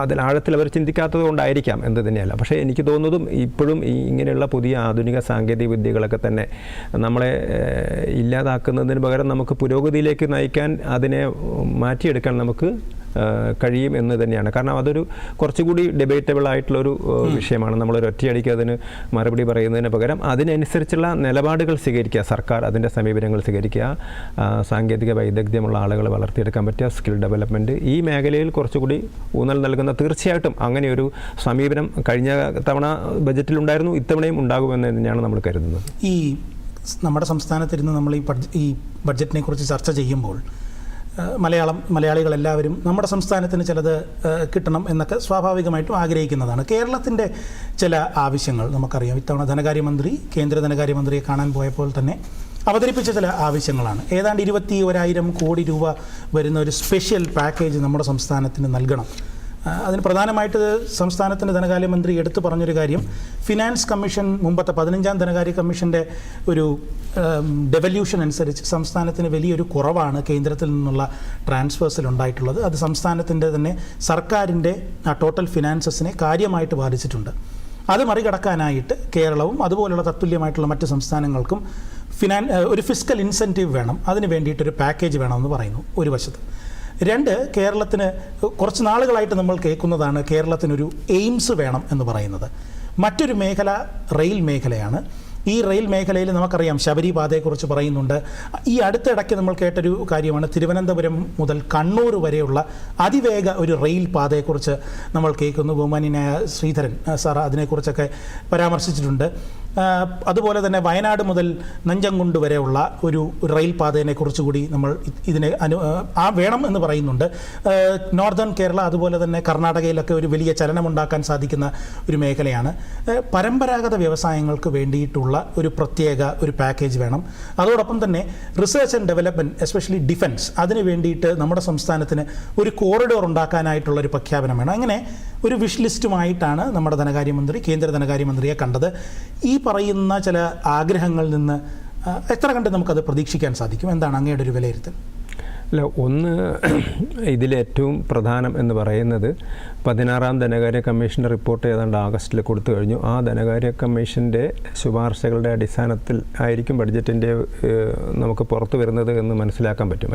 ഇപ്പം തന്നെ എല്ലാ സംസ്ഥാനങ്ങളുമായിട്ടും ഒക്കെ വിശദമായ ചർച്ചകൾക്ക് ശേഷമാണല്ലോ ധനകാര്യ കമ്മീഷൻ അവരുടെ റിപ്പോർട്ട് കൊടുക്കുന്നത്. അപ്പം കേരളത്തെ സംബന്ധിച്ചിടത്തോളം വലിയ പ്രതികൂലമായിരിക്കില്ല ധനകാര്യ കമ്മീഷൻ്റെ ശുപാർശകൾ എന്നാണ് പൊതുവെ അത് സംസ്ഥാന ഭരണത്തിലുള്ള ആളുകളൊക്കെ തന്നെ പരസ്യമായിട്ടോ അല്ലെങ്കിൽ പകുതി രഹസ്യമായിട്ടോ ഒക്കെ ആയിട്ട് അത് പ്രകടിപ്പിച്ച് കഴിഞ്ഞാൽ പല സ്ഥലത്തും അവരത് പറഞ്ഞിട്ടുണ്ട്. ധനകാര്യ കമ്മീഷൻ ശുപാർശകൾ ഇത്തവണ നമുക്കെതിരാവില്ല. അപ്പം ധനകാര്യ കമ്മീഷൻ ശുപാർശകൾ പ്രകാരം ആ ഹോറിസോണ്ടൽ ഡെവല്യൂഷൻ്റെ കാര്യത്തിൽ നമുക്ക് കുറവുണ്ടായി എന്നൊക്കെയാണ് പറയുന്നത്. അത് അതിനകത്തൊരു ഇൻകം ഡിസ്റ്റൻസ് ഒക്കെ വരുന്നത് കൊണ്ടാണ്. കാരണം ഏറ്റവും കുറവുള്ള ആൾക്കാർക്ക് കൂടുതൽ കൊടുക്കണം. അതൊരു നാഷണൽ ഒരു പെർസ്പെക്റ്റീവിൽ നോക്കുന്ന സമയത്ത് അത് ശരിയാണ്. അപ്പം നമുക്ക് കിട്ടാവുന്ന രീതിയിൽ നമുക്കതിനെ പിന്നെ നിർവചിക്കാൻ അതിനനുസരിച്ചുള്ള ക്രൈറ്റീരിയ ഉണ്ടാക്കാൻ പറ്റില്ല. നമുക്ക് കൂടുതൽ വരുമാനം കിട്ടുന്ന രീതിയിൽ ക്രൈറ്റീരിയ ഉണ്ടാക്കാൻ പറ്റില്ല. അപ്പോൾ ഒരു പൊതുവായ സമീപനത്തിൻ്റെ അടിസ്ഥാനത്തിൽ ക്രൈറ്റീരിയ ഉണ്ടാക്കുന്ന സമയത്ത് നമ്മുടെ 1.97 മറ്റുമാണ് വരുന്നത്. അതേ സമയത്ത് വെർട്ടിക്കലാവുന്ന സമയത്ത് ഇതുവരെയുള്ള സർക്കാരുകൾ ചെയ്യാത്തത്ര, അല്ലെങ്കിൽ സർക്കാരുകളല്ല കമ്മീഷൻ കൊടുക്കാത്തത്ര സജഷനാണ് മുമ്പ് കൊടുത്തത്. അപ്പോൾ അതുകൊണ്ട് പുതിയതും എനിക്ക് തോന്നുന്നില്ല അങ്ങനെ ഒരു കാര്യമായ കൂടുതലുള്ള സാധ്യത സംസ്ഥാനങ്ങൾക്ക് ഉള്ള ഡെവല്യൂഷനിലെ സാധ്യത കൂടാനുള്ള സാധ്യത കുറവാണെങ്കിലും ആ നിലവിലുള്ള 41-42 തന്നെ നിൽക്കാനാണ് സാധ്യത എന്നാണ് എനിക്ക് തോന്നുന്നത്. കുറയാനുള്ള സാധ്യത വളരെ കുറവാണ്. അപ്പോൾ അങ്ങനെ വരുന്ന സമയത്ത് കേരളത്തിനുള്ള വിഹിതങ്ങളൊന്നും കുറയാനുള്ള സാധ്യതയില്ല. കാരണം നമ്മൾ പല പാരാമീറ്റേഴ്സും ഈ കമ്മീഷന് മുമ്പാകെ വെച്ചിട്ടുണ്ടാവാതെ പലതും അംഗീകരിക്കാനാണ് സാധ്യത. അങ്ങനെ വരുന്ന സമയത്ത് ധനകാര്യ കമ്മീഷൻ ശുപാർശകളെ തുടർന്ന് വലിയൊരു ക്ഷീണമൊന്നും കേരളത്തിനുണ്ടാവാൻ സാധ്യതയില്ല. പിന്നെ ഇടക്കാലത്ത് നമുക്ക് ചില സ്പെസിഫിക്കായ ചില ഗ്രാൻറ്റുകൾ കിട്ടിയതാണ്. അത് കിട്ടിയ സംസ്ഥാനത്തിൽ ഏറ്റവും കൂടുതൽ നമ്മളായിരുന്നു. അപ്പോൾ അതിൻ്റെ കാലാവധി കഴിഞ്ഞ സമയത്താണ് പിന്നെ ഞങ്ങൾക്ക് കിട്ടിയില്ല എന്ന് പറയുന്നത്. പിന്നെ പലപ്പോഴും GST കോമ്പൻസേഷൻ്റെ കാര്യത്തിലൊക്കെ തന്നെ അതിനകത്ത് ആ ഇൻബിൽട്ട് ആയിട്ടുള്ള ചില 5 വർഷത്തേക്ക് കോമ്പൻസേഷൻ എന്ന് പറയുന്നത് അതിനകത്ത് ഇൻബിൽട്ട് ആയിട്ടുള്ളൊരു പ്രൊവിഷനാണ്. അപ്പോൾ അങ്ങനെയൊക്കെ സമയത്ത് നമുക്ക് പണം കിട്ടിയില്ല എന്ന് പറയാനുള്ള അധികാരം നമുക്കുണ്ടെങ്കിലും അതിൻ്റെ മാനദണ്ഡങ്ങളൊക്കെ വെച്ച് നോക്കുന്നത് നമ്മളൊരു വിവേചനം കാണിച്ചു എന്ന് പറയാൻ പറ്റില്ല. അതുമാത്രമല്ല, കഴിഞ്ഞ കുറേ വർഷങ്ങളായിട്ട് ഇപ്പോൾ ഒരു കഴിഞ്ഞ 10 വർഷവും അതിന് തൊട്ട് മുമ്പുള്ളൊരു 10 വർഷമൊക്കെ എടുത്ത് നോക്കുന്ന സമയത്ത് നമ്മൾ വൻ കുതിച്ചു കയറ്റമാണ്. നമ്മുടെ മൊത്തം ബഡ്ജറ്റിൽ അത്ര വർധനവ് വരുന്നില്ല. അതേസമയത്ത് കേന്ദ്രത്തിൽ നിന്ന് വിഹിത നികുതി വിഹിതമാണെങ്കിലും ഗ്രാൻഡ് ആണെങ്കിലും ഒക്കെ തന്നെ നമുക്ക് കാര്യമായ പിന്തുണ നമുക്ക് കിട്ടിയിട്ടുണ്ട്. പിന്നെ കേരളത്തിൻ്റെ മറ്റ് എയിംസ് അങ്ങനെയുള്ള കാര്യങ്ങളൊക്കെ ഒരു പോസിറ്റീവായ, കാരണം കേരളത്തിൽ നിന്നുള്ള വളരെ കാര്യമായ പ്രാതിനിധ്യമുണ്ട്. സുരേഷ് ഗോപിയെ പോലത്തെ ആളുകളൊക്കെ തന്നെ കേന്ദ്രമന്ത്രിസഭയിലുണ്ട്. അപ്പോൾ അതുകൊണ്ട് തന്നെ കേരളത്തിന് അതില്ലെങ്കിൽ പോലും, കാരണം അതൊരു പരിഗണനയായിട്ട് പലപ്പോഴും കേന്ദ്ര സർക്കാർ കണ്ടിട്ടില്ല. അങ്ങനെ രാഷ്ട്രീയമായ പരിഗണന നടത്തിയെന്ന് ഒരിക്കലും നമുക്ക് പൊളിറ്റിക്കലായിട്ട് ആക്ഷേപിക്കാൻ പറ്റുമെങ്കിലും വസ്തുതാപരമായിട്ട് നോക്കുമ്പോൾ അത് നമുക്കത് അംഗീകരിക്കാൻ കഴിയില്ല. എല്ലാ സംസ്ഥാനങ്ങൾക്കും പരിഗണന കൊടുത്തിട്ടുണ്ട്. കേരളത്തിനും അതിൻ്റേതായ രീതിയിൽ കൊടുക്കുമെന്നുള്ള ഉറപ്പാണ്. ഇപ്പോൾ തന്നെ റെയിൽ മേഖലയിലൊക്കെ എനിക്ക് തോന്നുന്നു ഈ വർഷത്തെ ബജറ്റിൻ്റെ തന്നെ ഒരു പ്രത്യേക ഊന്നൽ ഞാൻ ചില മാധ്യമങ്ങളിലൂടെയൊക്കെ മനസ്സിലാക്കിയത്, റെയിൽവേ വികസനത്തിന് കാര്യമായ ഒരു ഊന്നൽ കൊടുക്കും. പ്രത്യേകിച്ച് സുരക്ഷിതത്വത്തിനെ കുറിച്ച്, റെയിൽവേ സുരക്ഷിതത്വത്തിന് വേണ്ടിയിട്ടുള്ളൊരു കാര്യമായ ഊന്നൽ ഉണ്ടാകും എന്ന് തന്നെയാണ് തോന്നുന്നത്. അതിനുവേണ്ടി കാര്യമായ പണം ചെലവഴിക്കാനുള്ള സാധ്യതയുണ്ട്. അതേപോലെ തന്നെ non-AC മേഖലയിലൊക്കെ തന്നെ യാത്രക്കാർക്ക് കൂടുതൽ സൗകര്യങ്ങൾ ഉണ്ടാക്കുന്ന രീതിയിലുള്ള കാര്യങ്ങളൊക്കെ വരും. കൂടുതൽ ഇപ്പോൾ തന്നെ നമുക്ക് കേരളത്തിലെ റെയിൽവേ സ്റ്റേഷനുകളൊക്കെ വലിയ വികസനമാണ് നടക്കുന്നത്. കോടാനുകോടി രൂപയുടെ വികസനങ്ങളൊക്കെയാണ് നടക്കുന്നത്. വലിയൊരു ആഡംബരമായ നമ്മൾ വിമാനത്താവളങ്ങളെക്കാളൊക്കെ കവച്ചു വെക്കുന്ന രീതിയിലുള്ള റെയിൽവേ സ്റ്റേഷനുകളൊക്കെയാണ് നമുക്ക് വരുന്നത്. അതേപോലെ തന്നെ റെയിൽ പാതകളുടെ കാര്യത്തിലാണെങ്കിലും ഇപ്പോൾ ചില മാധ്യമങ്ങളൊക്കെ സൂചിപ്പിക്കേണ്ടായി, ഇപ്പോൾ പുതുതായിട്ട് വന്ന ഒരു അതിവേഗ റെയിലിൻ്റെ ഒരു പ്രഖ്യാപനം വരെ ഉണ്ടാവും. എനിക്ക് തോന്നുന്നില്ല, പക്ഷേ ഉണ്ടാകുകയാണെങ്കിൽ നമുക്കത് സന്തോഷിക്കാം. കാരണം കേരളത്തിലെ ഒരു വലിയൊരു കാര്യമായ മാറ്റം, കാരണം രാഷ്ട്രീയമായ ചില തർക്കങ്ങളുടെ പേരിൽ നമ്മൾ ഒരുപാട് കുറ്റിപ്പറക്കലും കുറ്റിയടിക്കലും ഒക്കെ ഉണ്ടായിരുന്നൊരു സംസ്ഥാനമാണ് നമ്മളത്. പക്ഷേ നമുക്ക് വികസനം നമുക്ക് ആവശ്യമാണ്. കാരണം പലപ്പോഴും നമ്മൾ വികസനത്തോട് ഒരു എതിര് നിന്നൊരു, അല്ലെങ്കിൽ മറ്റ് പല കാര്യങ്ങളുടെ പേരിലും, ഇപ്പോൾ റോഡ് വികസനത്തിന് നമ്മൾ 60-45 മതി എന്നൊക്കെ പറഞ്ഞിരുന്നൊരു സമീപനത്തിൽ നിന്ന് മാറിക്കൊണ്ട് നമുക്ക് എത്രയോ കാലങ്ങളായിട്ട് നടക്കാതിരുന്ന ഒരുപാട് ഹൈവേ വികസനം നമുക്ക് വളരെ നല്ല രീതിയിൽ നടക്കുന്നു. അതേപോലെ തന്നെ റെയിൽ വികസനം നടക്കുന്നു. മൈസൂർ നഞ്ചങ്കോട്, നിലമ്പൂർ നഞ്ചങ്കോട് റെയിലിൻ്റെയൊക്കെ തന്നെ ഒരു അനുകൂലമായ സമീപനമാണ് ഈ അടുത്ത കാലത്ത് തന്നെ കേന്ദ്ര റെയിൽവേ മന്ത്രി പ്രകടിപ്പിച്ചത് എന്നാണ് അറിയുന്നത്. അപ്പോൾ അങ്ങനെ നോക്കുന്ന സമയത്ത് കേരളത്തെ സംബന്ധിച്ചിടത്തോളം കേരളത്തിന് കാര്യമായ ഒരു മുന്നേറ്റം ഉണ്ടാകുമെന്ന് ഉറപ്പാണ്. പിന്നെ കേരളത്തിൻ്റെ പരമ്പരാഗത വ്യവസായം കയറാണെങ്കിലും കൈത്തറിയാണെങ്കിലും അത് കശുവണ്ടിയാണെങ്കിലൊക്കെ തന്നെ നമ്മൾ അതിനോടൊരു പ്രാധാന്യം കൊടുത്തില്ല. വാചകം അടിക്കൂ എന്നല്ലാതെ നമ്മൾ കേരളത്തിൻ്റെ ബഡ്ജറ്റ് എടുത്ത് നോക്കിയാൽ, അല്ലെങ്കിൽ കേരളത്തിലെ സർക്കാരുകൾ എടുത്ത സമീപനം എടുത്ത് നോക്കിയാൽ തന്നെ കയറിനും കൈത്തറിക്കും പരമ്പരാഗത വ്യവസായങ്ങളോടൊന്നും തന്നെ നമ്മൾ വളരെ അനുഗുണമായ സമീപനമല്ല പ്രവർത്തിച്ചത്. ചിലപ്പോൾ വാചകങ്ങളിലൊക്കെ കാണും, പക്ഷേ അല്ല എന്ന് നമുക്ക് കണക്കുകൾ എടുത്ത് പരിശോധിച്ച് നോക്കിയാൽ കഴിയും. ഒരുപക്ഷെ കേന്ദ്രത്തിൽ നിന്ന് അങ്ങനെ ഒരു കിട്ടും ഒരു അപേക്ഷ കൊടുത്തത് കൊണ്ട് അതിന് അവസാന നിമിഷമെങ്കിൽ നമുക്ക് അനുകൂലമായ നടപടി ഉണ്ടാവും. ഓൾറെഡി ബജറ്റ് ഇപ്പോൾ വായിച്ച് കഴിഞ്ഞിട്ട് വായിക്കാൻ തുടങ്ങിയിട്ടുണ്ടാവും. ഉണ്ടാവും നമുക്ക് പ്രതീക്ഷിക്കാം. നമുക്ക് പറയാം. ശരി, ഈ ബഡ്ജറ്റിനെ കുറിച്ച് പറയുമ്പോൾ നമുക്കറിയാം ഒരു ബഡ്ജറ്റ് ഒരു പോളിസി ഡിസിഷനാണ്. അതെ, പോളിസീസ് പലപ്പോഴും കാലത്തിനനുസരിച്ച് മാറണമെന്ന് വിദഗ്ധരും അതിൽ പ്രവർത്തിക്കുന്നവരും എല്ലാവരും പറയാറുണ്ട്. ബഹുമാനപ്പെട്ട പ്രധാനമന്ത്രി കഴിഞ്ഞ ദിവസം ഈ ബഡ്ജറ്റിനെ കുറിച്ച് പറഞ്ഞപ്പോൾ പറഞ്ഞതാണ്, the identity of this government has been reform, perform and transform. ഈ റിഫോം എന്ന് പറയുന്ന ഒരു വാക്ക് ഇന്നലെ വളരെ രസകരമായിട്ടുള്ളൊരു അനാലിസിസ് ചെയ്തതാണ്. എക്കണോമിക് സർവേയിൽ ഈ റിഫോം എന്ന് പറയുന്ന ഒരു വാക്ക് ഏതാണ്ട് 250 സമയം പ്രാവശ്യം ആ ഒരു ഡോക്യുമെൻറ്റിനകത്തുണ്ട്. കഴിഞ്ഞ കുറച്ച് നാളുകളായിട്ട് ഈ സർക്കാരിനെ നോക്കിക്കഴിഞ്ഞാൽ ആവശ്യമായിട്ടുള്ള മാറ്റങ്ങൾ, റിഫോമുകൾ, കാലത്തിനനുസൃതമായിട്ടുള്ള മാറ്റങ്ങൾ വരുത്തിക്കൊണ്ടേയിരിക്കുകയാണ്. അപ്പോൾ അങ്ങനെ നോക്കിക്കഴിഞ്ഞാൽ ഈ കഴിഞ്ഞ കുറച്ച് നാളുകളിലെ ബഡ്ജറ്റിൻ്റെ ഒരു തുടർക്കഥ എന്ന് പറയുന്നത് ഒരു റിഫോം പുഷാണ്. സാമ്പത്തിക സർവേ പല മേഖലയിലും ഇനിയും റിഫോമുകൾ ആവശ്യമുണ്ട് എന്ന് പറയുന്നുണ്ട്. അങ്ങനെയെങ്കിൽ പല റിഫോമുകൾ പോലും പല മേഖലകളിൽ നമുക്ക് പ്രതീക്ഷിക്കാമോ? ഗവൺമെൻറ്റിൻ്റെ ഒരു കോൺസ്റ്റൻറ്റ് പുഷ് ഫോർ റിഫോം ഇത്തവണത്തെ ബഡ്ജറ്റിലും നമുക്ക് പ്രതീക്ഷിക്കാൻ സാധ്യതയുണ്ടോ? തീർച്ചയായിട്ടും. കാരണം ഗവൺമെൻറ് ഊന്നൽ നൽകുന്ന ഒരു കാര്യം, ഒന്ന് ഈ ഇൻവെസ്റ്റ്മെൻറ്റ്, ഫോറിൻ ഇൻവെസ്റ്റ്മെൻറ്റ്, അത് പോർട്ട്ഫോളിയോ ഇൻവെസ്റ്റ്മെൻ്റ് ആണെങ്കിലും അതല്ലെങ്കിൽ ഡയറക്റ്റ് ഇൻവെസ്റ്റ്മെൻ്റ് ആണെങ്കിലും ഒക്കെ തന്നെ അതൊരു കാര്യമായ അതിനു വേണ്ടിയുള്ളൊരു ശ്രമം. കാരണം ഇടക്കാലത്ത് നമുക്കതൊരു ചെറിയൊരു കുറവ് വന്നിരുന്നു. അതേപോലെ തന്നെ ക്യാപിറ്റൽ എക്സ്പെൻഡിച്ചറിന് കൂടുതൽ കൂന്നൽ നൽകുന്ന. ശരി, ഒന്ന് ഇടപെടുകയാണ്. നമുക്ക് ബഡ്ജറ്റിൻ്റെ ഈ ചർച്ച വിശദമായിട്ട് നമ്മൾ തുടരും ഒരു ചെറിയ ഇടവേളയ്ക്ക് ശേഷം.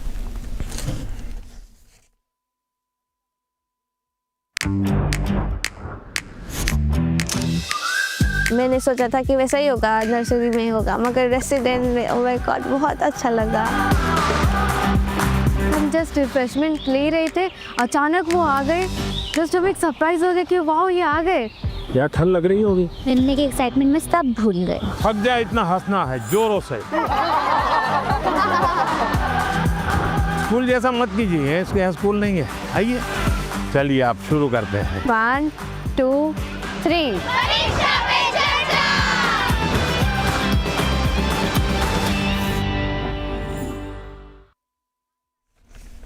നമസ്കാരം, ഏവർക്കും ഈ ചർച്ചയിലേക്ക് വീണ്ടും ഒരിക്കൽ കൂടി സ്വാഗതം. ചർച്ച തുടരുകയാണ്. നമ്മൾ റിഫോമിനെ കുറിച്ചാണ് സംസാരിച്ചുകൊണ്ടിരുന്നത്. പല മേഖലകളിലും നമുക്ക് റിഫോംസ് ആവശ്യമുണ്ട്. ഇൻകം ടാക്സ് മേഖലയിൽ നമ്മൾ റിഫോം കണ്ടതാണ്, ലേബർ മേഖലയിൽ നമ്മൾ റിഫോം കണ്ടതാണ്. അങ്ങനെ പല പല മേഖലകളിൽ നമ്മൾ റിഫോം കണ്ടുകൊണ്ടിരിക്കുന്നു. ആ ഒരു പുഷ് ഉണ്ടാകുമോ എന്നുള്ളതായിരുന്നു ചോദ്യം. എനിക്ക് തുടരാം. തീർച്ചയായിട്ടും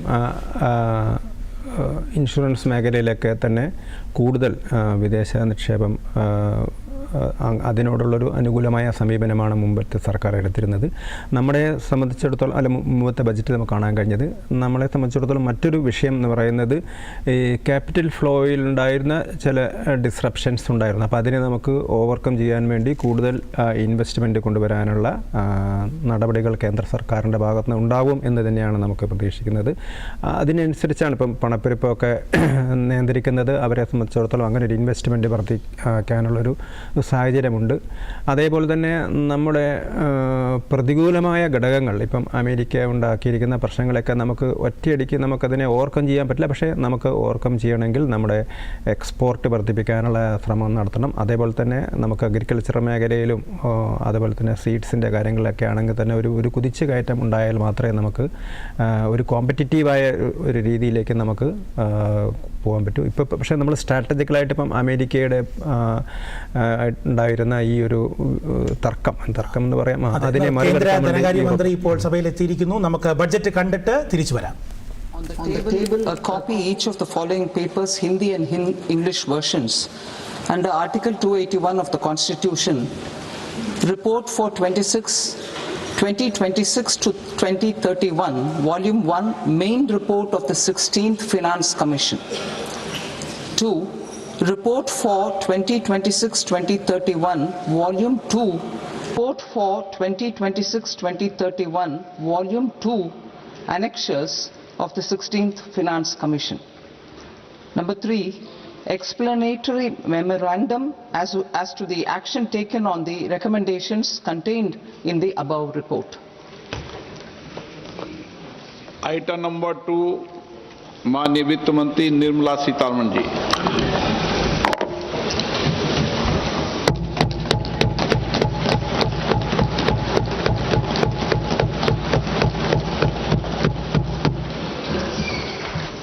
Honorable Speaker, sir, on the sacred occasion of Magh Purnima and the birth anniversary of Guru Ravidas, I present the budget for the year 2026-2027. Since we assumed office 12 years ago, India's economic trajectory has been marked by stability, fiscal discipline, sustained growth, and moderate inflation.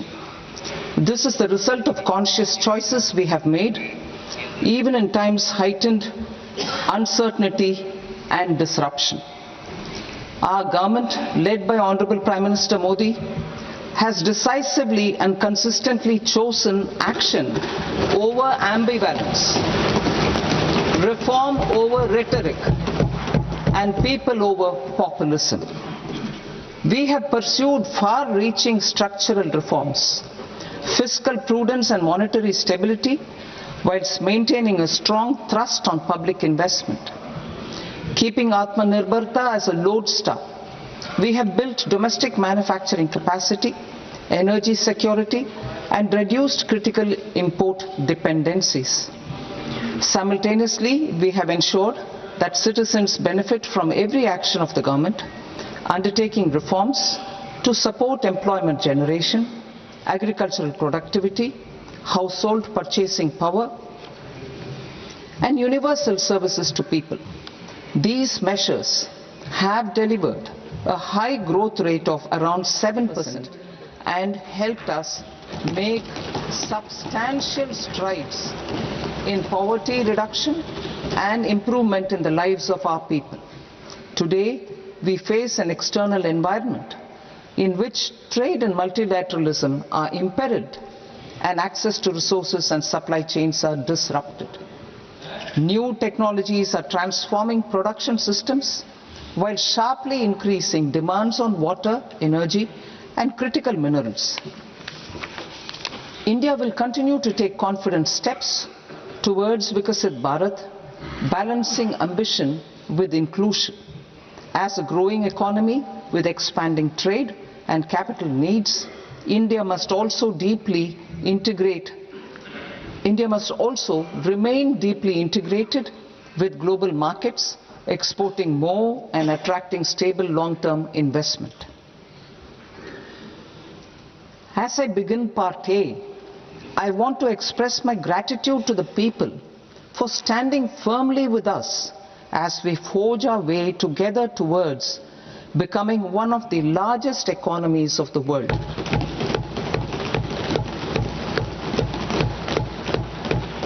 Our aim is to transform aspiration into achievement and potential into performance as we ensure that the dividends of growth reach every farmer, the scheduled caste, the scheduled tribes, the nomads, the youth, the poor, and the women. In Vikasit Bharat Young Leaders Dialogue 2026, several innovative ideas were shared with our Prime Minister, which have inspired many of the proposals, making this a unique Yuva Shakti-driven budget. Our government's sankalp is to focus on our poor, underprivileged, and the disadvantaged. To deliver on this sankalp, and given that this is the first budget prepared in Kartavya Bhavan, we are inspired by three Kartavya. Our first Kartavya is to accelerate and sustain economic growth by enhancing productivity and competitiveness and building resilience to volatile global dynamics. Our second Kartavya is to fulfill aspirations of our people and build their capacity, making them strong partners in India's path to prosperity.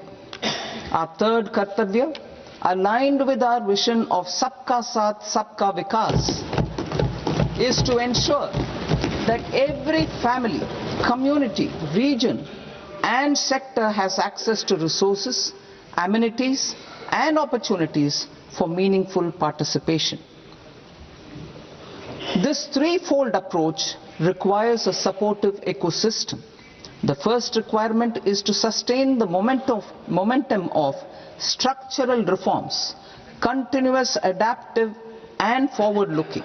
Second, a robust and resilient financial sector is central to mobilizing savings, allocating capital efficiently and managing risks. Third, cutting-edge technologies, including AI applications, can serve us as force multipliers for better governance. Reform Express.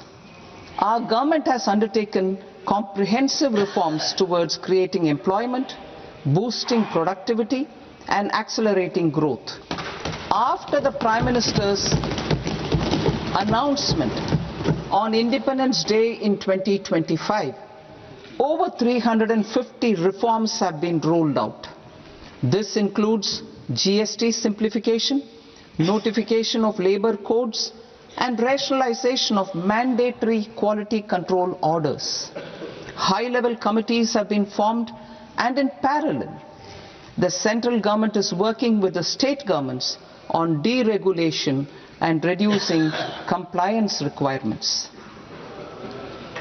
The Reform Express is well on its way and will maintain its momentum to help us fulfill our kartavya. I now move to specific proposals. Under our first kartavya, to accelerate and sustain economic growth, I propose interventions in 6 areas. 1. Scaling up manufacturing in 7 strategic and frontier sectors. 2. Rejuvenating legacy industrial sectors. 3. Creating champion MSMEs. 4. Delivering a powerful push for infrastructure. 5. Ensuring long-term security and stability. And 6. Developing city economic regions. Scaling up of manufacturing in 7 strategic and frontier sectors.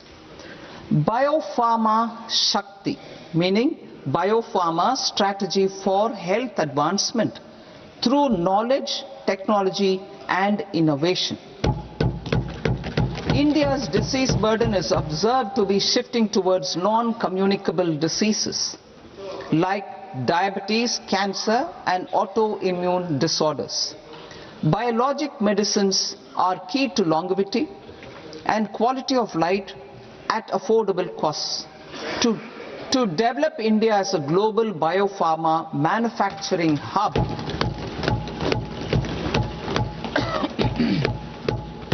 I propose the Biopharma Shakti with an outlay of 10,000 crores over the next 5 years.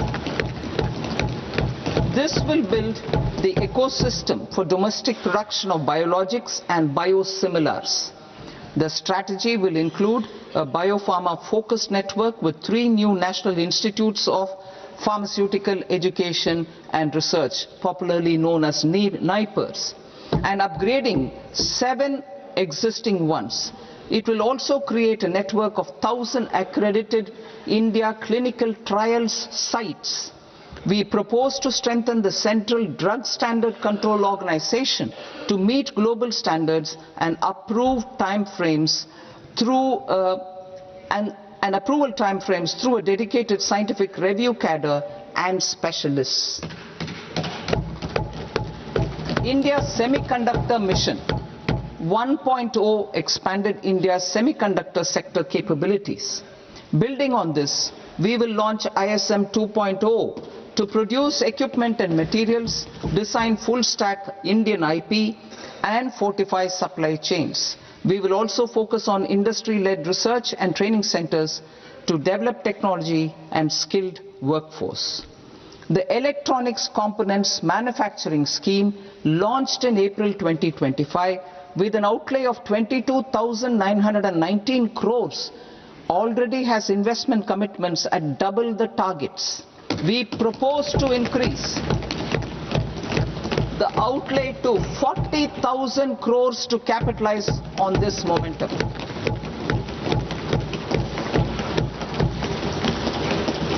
A scheme for rare earth permanent magnets was launched in 2025 November. We now propose to support the mineral-rich states of Odisha, Kerala, Andhra Pradesh and Tamil Nadu to establish dedicated rare earth corridors to promote mining, processing, research and manufacturing.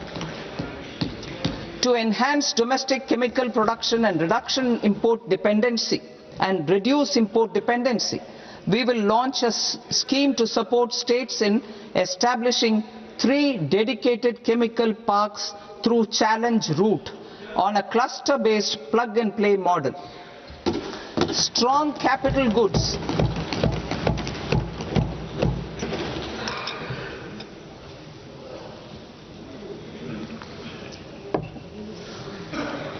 Strong capital goods capability is a determinant of productivity and quality across different sectors.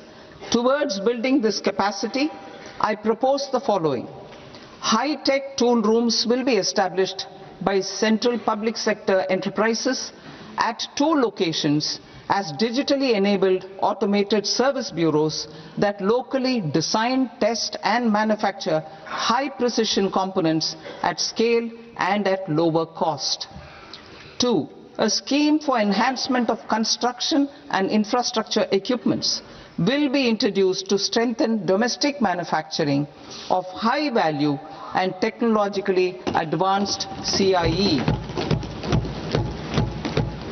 This can range from lifts in a multi-storied apartment or firefighting equipment in multiplexes, large or small, and to tunnel boring equipments for building metros and high-altitude roads. I also propose a scheme for container manufacturing to create a globally competitive container manufacturing ecosystem with a budgetary allocation of 10,000 crores over a 5-year period. For the labor-intensive textile sector, I propose an integrated program with 5 subparts. 1. The National Fiber Scheme for Self-Reliance in Natural Fibers, such as silk, wool and jute, man-made fibers and new age fibers. Textile expansion and employment scheme to modernize traditional clusters with capital support for machinery, technology upgradation and common testing and certification centers. 3. The National Handloom and Handicraft Program to integrate and strengthen existing schemes and ensure targeted support for weavers and artisans. Tex Eco Initiative to promote globally competitive and sustainable textiles and apparels. Samarth 2.0 to modernize the upgrade the textile skilling ecosystem through collaboration with industry and academic institutions. Further, I propose to set up mega textile parks in challenge mode. They can also focus on bringing value addition to technical textiles. I propose to launch the Mahatma Gandhi Gram Swaraj initiative to strengthen khadi, handloom and handicrafts. This will help in global market linkage and branding. It will streamline and support training, skilling, quality of process and production. This will benefit our weavers, village industries, one district, one product ODOP initiative and also our rural youth. India has the potential to emerge as a global hub for high quality, affordable sports goods. I propose a dedicated initiative for sports goods that will promote manufacturing, research and innovation in equipment design as well as material sciences. Rejuvenation of legacy industrial clusters. I propose to introduce a scheme to revive 200 legacy industrial clusters to improve their cost competitiveness and efficiency through infrastructure and technology upgradation. Creating champion SMEs and supporting micro enterprises. Recognizing MSMEs as a vital engine of growth, I propose a three-pronged approach to help them grow as champions. Equity support. I propose to introduce a dedicated 10,000 crores SME growth fund to create future champions, incentivizing enterprises based on select criteria. I also propose to top up the Self-Reliant India Fund set up in 2021 with 2,000 crores to continue support to micro enterprises and maintain their access to risk capital. Liquidity support. With TREDS, more than 7 lakh crore has been made available to MSMEs. To leverage its full potential, I propose 4 measures. 1. Mandate TREDS as the transaction settlement platform for all purchases from MSMEs by CPSEs, serving as a benchmark for other corporates. 2. Introduce a credit guarantee support mechanism through CGTMSE for invoice discounting on TREDS platform. 3. Link GEM with TREDS for sharing information with financiers about government purchases from MSMEs, encouraging cheaper and quicker financing.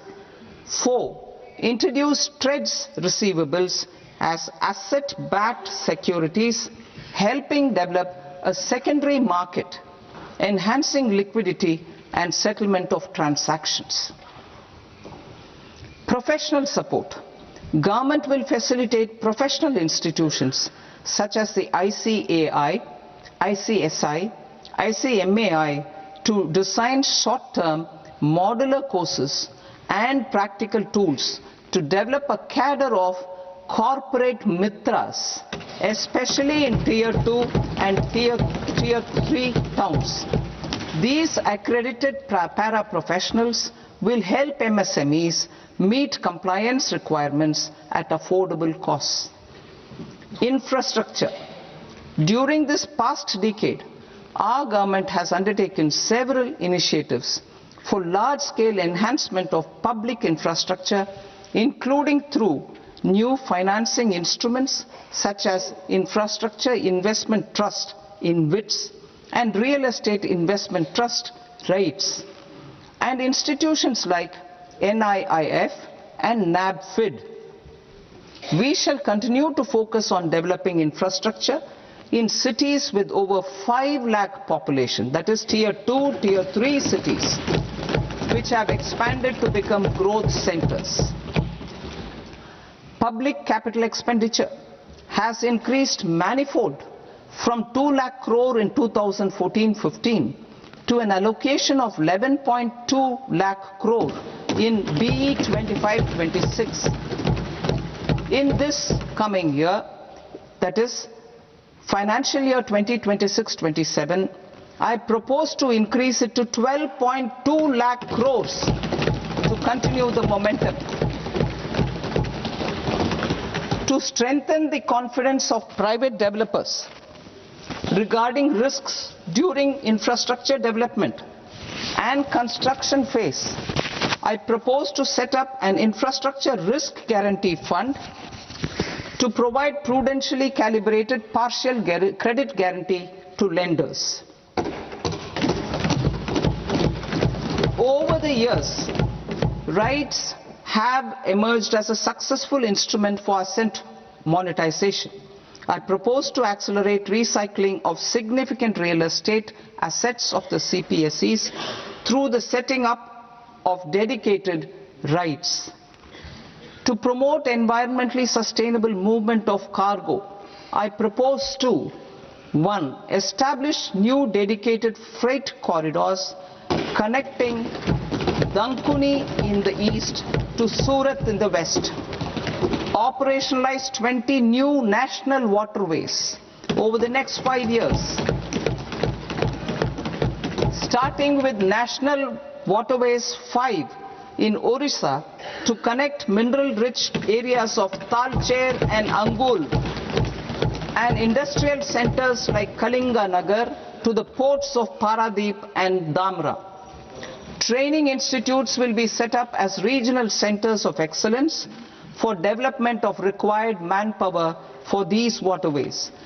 This will benefit youth in the entire stretch of the waterways to train and acquire skills. Further, a ship repair ecosystem catering to inland waterways will also be set up at Varanasi and Patna. And C, launch a coastal cargo promotion scheme for incentivizing a modal shift from rail to road to increase the share of inland waterways and coastal shipping from 6% to 12% by 2047. To enhance last mile and remote connectivity and promote tourism, I propose to give incentives to indigenize manufacturing of seaplanes. A seaplane VGF scheme will be also introduced to provide support for operations. Carbon capture, utilization and storage. Aligning with the roadmap launched in December 2025, the carbon capture, utilization and storage technologies at scale will achieve higher readiness and in end-use application across 5 industrial sectors, including power, steel, cement, refineries and chemicals. An outlay of 20,000 crore is proposed over the next 5 years for this purpose. City economic regions. Cities are India's engines of growth, innovation and opportunities. We shall now focus on Tier 2, Tier 3 cities and even temple towns which need modern infrastructure and basic amenities. This budget aims to further amplify the potential of cities to deliver the economic power of agglomerations by mapping city economic regions based on their specific growth drivers. An allocation of 5,000 crore per CER over 5 years is proposed for implementing their plans through a challenge mode with a reform-cum-result-based financing mechanism. In order to promote environmentally sustainable passenger systems, we will develop 7 high-speed rail corridors between cities as growth connectors, namely Mumbai to Pune, Pune to Hyderabad, Hyderabad to Bengaluru, Hyderabad to Chennai, Chennai to Bengaluru, Delhi to Varanasi, Varanasi to Siliguri.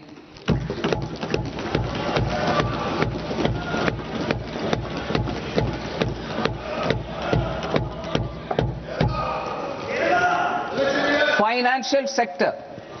The Indian banking sector today is characterized by strong balance sheet, historic highs in profitability, improved asset quality and coverage exceeding 98% of villages in the country.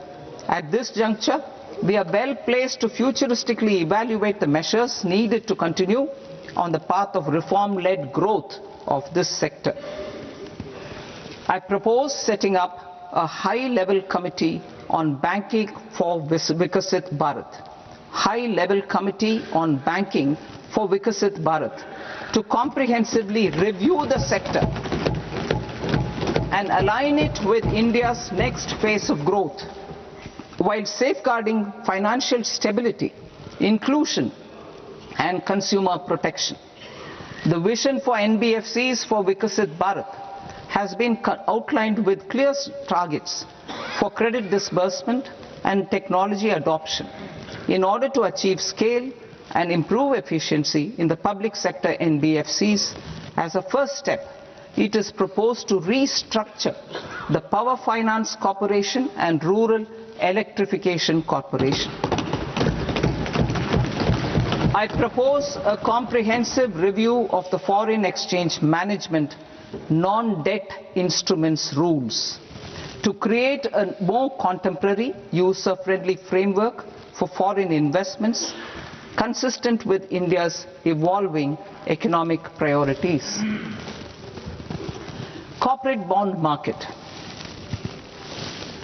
I propose to introduce a market-making framework with suitable access to funds and derivatives on corporate bond indices. I also propose to introduce total return swaps on corporate bonds. Municipal bonds. To encourage the issuance of municipal bonds of higher value by larger cities, I propose an incentive of 100 crore rupees for a single bond issuance. 100 crore rupees for a single bond issuance of more than 1,000 crore. The current scheme under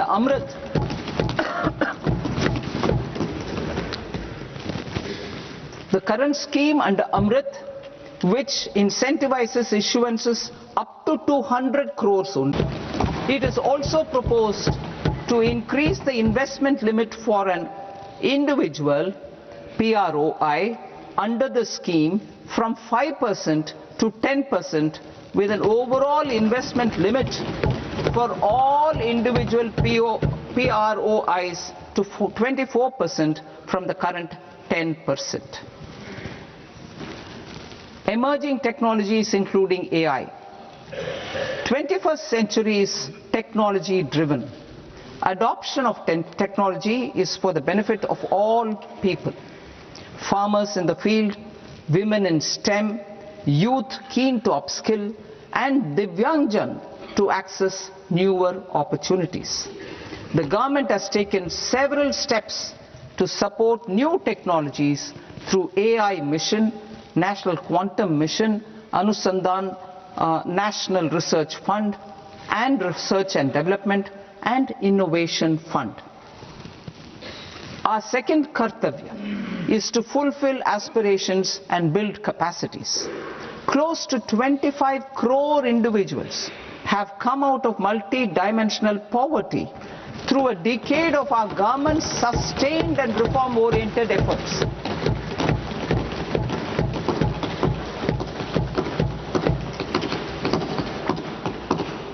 Our government has therefore decided to place a renewed emphasis on the service sector to provide a pathway to fulfilling aspirations of a youthful India with the following measures. I propose to set up a high-powered education to employment and enterprises standing committee to recommend measures that focus on services sector as a core driver of Vikasit Bharat. This will make us a global leader in services with a 10% global share by 2047. The committee will prioritize areas to optimize the potential for growth, employment, and exports. They will also assess the impact of emerging technologies, including AI, on jobs and skill requirements and propose measures thereof. To create a range of skilled career pathways, a new range of skilled career pathways for our youth, I propose interventions in the following sectors. Health. Existing institutions for allied health professionals will be upgraded and new AHP institutions established in private and government sectors. This will cover 10 selected disciplines, including optometry, radiology, anesthesia, OT technology, applied psychology and behavioral health, and add 1 lakh AHPs over the next 5 years. A strong care system covering geriatric and allied care services will be built. A variety of NSQF-aligned programs will be developed to train multi-skilled caregivers, combining core care and allied skills such as wellness, yoga, and operation of medical assistive devices. In the coming year, 1.5 lakh caregivers will be trained.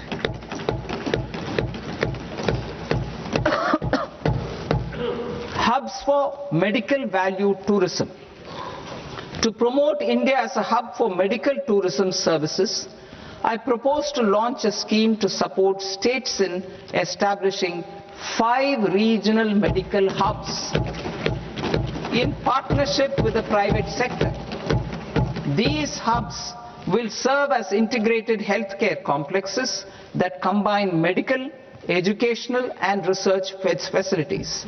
They will have Ayush centers, medical value tourism facilitation centers and infrastructure for diagnostics, post-care and rehabilitation. These hubs will provide diverse opportunities, job opportunities for health professionals, including doctors and AHPs. Ancient Indian yoga, already respected in several parts of the world, was given a mass global recognition when Honorable Prime Minister took it to the UN. Post-COVID, Ayurveda gained a similar global acceptance and recognition. Exporting quality Ayurveda products helps farmers who grow the herbs and youth who process the products. To meet growing global demand, a few more steps are being taken. I propose to 1. Set up 3 new All India Institutes of Ayurveda. 2. Upgrade Ayush pharmacies and drug testing labs for higher standards of certification ecosystem and make available more skilled personnel. 3. Upgrade the WHO Global Traditional Medicine Center in Jamnagar to bolster evidence-based research, training and awareness for traditional medicine. Animal husbandry. Livestock contributes to close to 16% of farm income, including of poor and marginal households. To scale up availability of veterinary professionals by more than 20,000, I propose to roll out a loan-linked capital subsidy support scheme for establishment of veterinary and para-veterinary colleges, veterinary hospitals, diagnostic laboratories, and breeding facilities in private sector. Collaboration between Indian and foreign institutions will also be facilitated. Orange economy. India's animation, visual effects, gaming and comics sector, AVGC sector, is a growing industry projected to require 2 million professionals by 2030. I propose to support the Indian Institute of Creative Technologies, Mumbai, in setting up AVGC content creator labs in 15,000 secondary schools all over the country and 500 colleges. The Indian design industry is expanding rapidly, and yet there is a shortage of Indian designers. I propose to establish, through Challenge Route, a new National Institute of Design to boost design education and development in the eastern region of India. Education. Our government will support states through Challenge Route in creating 5 university townships in the vicinity of major industrial and logistics corridors. These planned academic zones will host multiple universities, colleges and research institutions, skill centers and residential complexes. In higher education, STEM institutions Prolonged hours of study and laboratory work pose some challenges for girl students. Through VGF, Viability Gap Funding and capital support, one girls' hostel will be established in every district.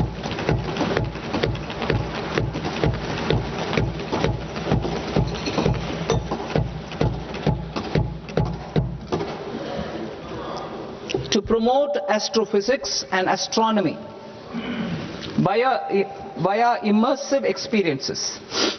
4 telescope infrastructure facilities will be set up or upgraded. The National Large Solar Telescope, the National Large Optical Infrared Telescope, the Himalayan Chandra Telescope, and the Cosmos 2 Planetarium. Tourism. The tourism sector has the potential to play a large role in the employment generation, forex earnings, and expanding the local economy. I propose to set up a National Institute of Hospitality by upgrading the existing National Council for Hotel Management and Catering Technology. It will function as a bridge between academia, industry, and government. I also propose a pilot scheme for upskilling 10,000 guides in 20 iconic tourist sites through a standardized, high-quality, 12-week training course in hybrid mode in collaboration with the Indian Institute of Management. A national destination digital knowledge grid will be established to digitally document all places of significance, cultural, spiritual, and heritage. This initiative will create a new ecosystem of jobs for local researchers, historians, content creators, and technology partners. India has the potential and opportunity to offer world-class trekking and hiking experience. We will develop ecologically sustainable mountain trails in Himachal Pradesh, Uttarakhand, and Jammu Kashmir. Also in Araku Valley in the Eastern Ghats and Podigai Malai in the Western Ghats. Turtle trails along key nesting sites in the coastal areas of Odisha, Karnataka, and Kerala. And 3 bird watching trails along the Pulikat Lake in Andhra Pradesh, Tamil Nadu. It's on the border. Under the visionary leadership of Honorable Prime Minister, we established the International Big Cat Alliance in 2024. This year, India is hosting the first ever Global Big Cat Summit, where heads of governments and ministers from 95 range countries will deliberate on collective strategies for conservation. Heritage and culture tourism. I propose to develop 15 archaeological sites, including Lothal, Dolavira, Rakigadi, Adichanallur, Saranath, Hastinapur, and Leh Palace into vibrant experiential cultural destinations. Excavated landscapes will be open to the public through curated walkways. Immersive storytelling skills and technologies will be introduced to help conservation labs, interpretation centers, and guides. The sports sector provides multiple means of employment, skilling, and job opportunities. Taking forward the systematic nurturing of sports talent which is set in motion through the Khelo India program earlier, I propose to launch a Khelo India mission to transform the sports sector over the next decade. The mission will facilitate an integrated talent development pathway supporting supported by training centers which are foundational, intermediate and elite levels. B. Systematic development of coaches and support staff. C. Integration of sports science and technology. D. Competitions and leagues to promote sports culture and provide platforms. And E. Development of sports infrastructure for training and competition. Our third Kartavya aligns with our vision of Sabka Saath Sabka Vikas towards Vikasit Bharat. This requires targeted efforts for 1. Increasing farmer incomes through productivity enhancement and entrepreneurship, with special attention to small and marginal farmers. B. Empowering Divyangjan through access to livelihood opportunities, training and high quality assistive devices. C. Empowering the vulnerable to access mental health and trauma care. D. Focus on the Purvodaya states and the Northeast region to accelerate development and employment opportunities. Fisheries. We will undertake initiatives for integrated development of 500 reservoirs and Amrit Sarovars. 2. Strengthen the fisheries value chain in coastal areas and enable market linkages involving startups and women-led groups together with fish farmer producer organizations. Animal husbandry. To provide quality employment opportunities in rural and peri-urban areas, we will support the animal husbandry sector in entrepreneurship development through a credit-linked subsidy program, B. Scaling up and modernization of livestock enterprises, C. Enhanced creation of livestock, dairy and poultry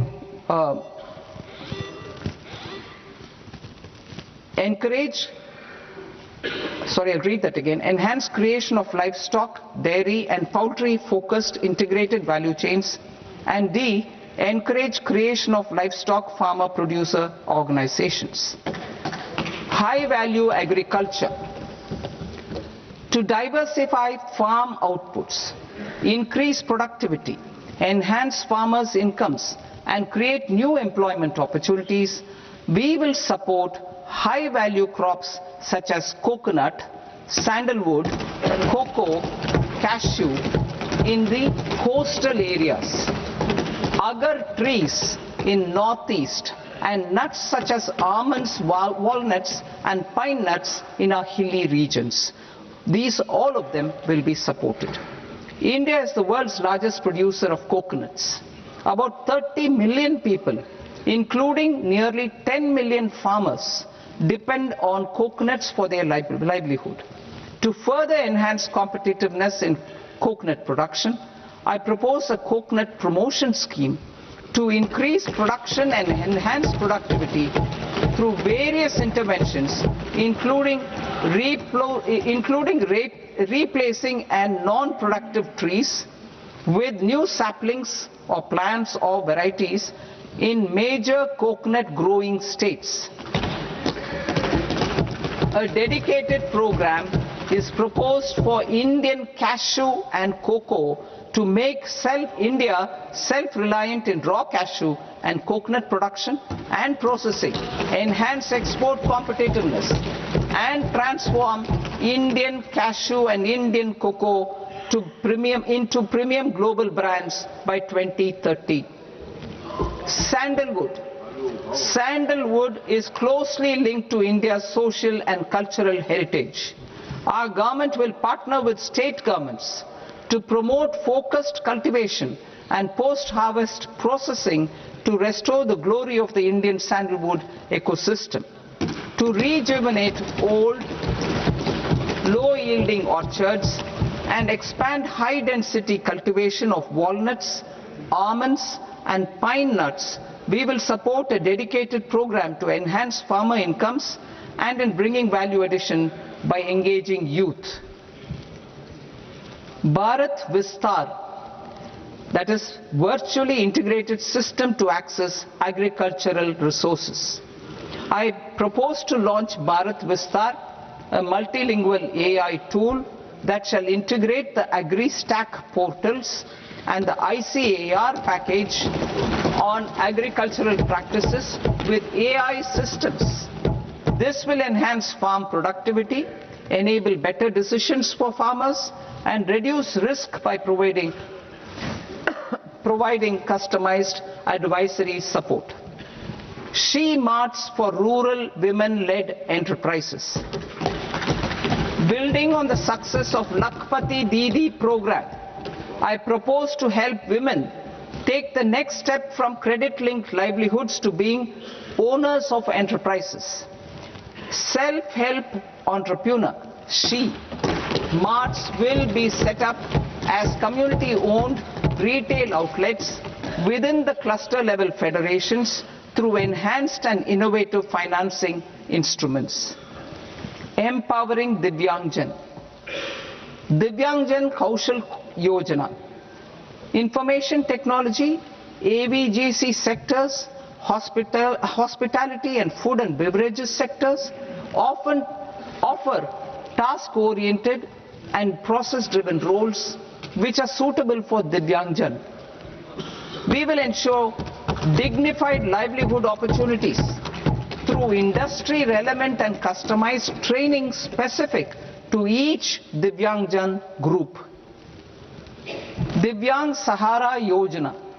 Timely access to high-quality assistive devices for all eligible Divyangjan is a fundamental need.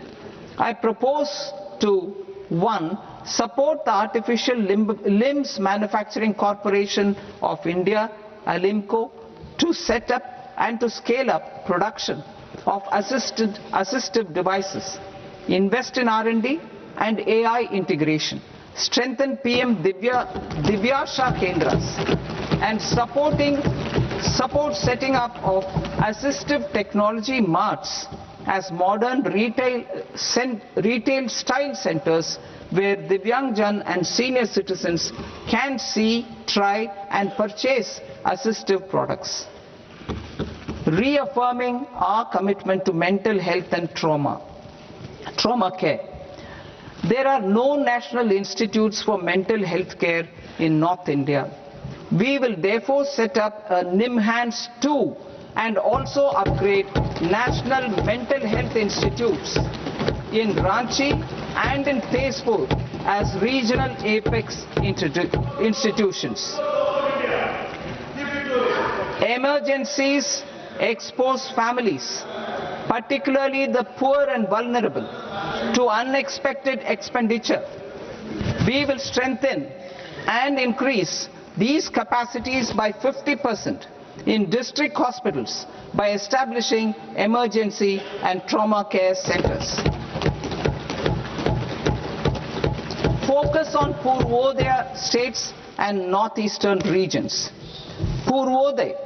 I propose the development of an integrated East Coast industrial corridor with a well-connected node at Durgapur, creation of 5 tourism destinations in 5 Purvodaya states, and the provision of 4,000 e-buses. Buddhist sites in northeastern region. The northeastern region is a civilizational confluence of Theravada and Mahayana or Vajrayana traditions. I propose to launch a scheme for development of Buddhist circuits in Arunachal Pradesh, Sikkim, Assam, Manipur, Mizoram and Tripura. The scheme will cover preservation of temples and monasteries, pilgrimage interpretation centers, connectivity and pilgrim amenities. 16th Finance Commission. On 17th November 2025, the 16th Finance Commission submitted its report to the President.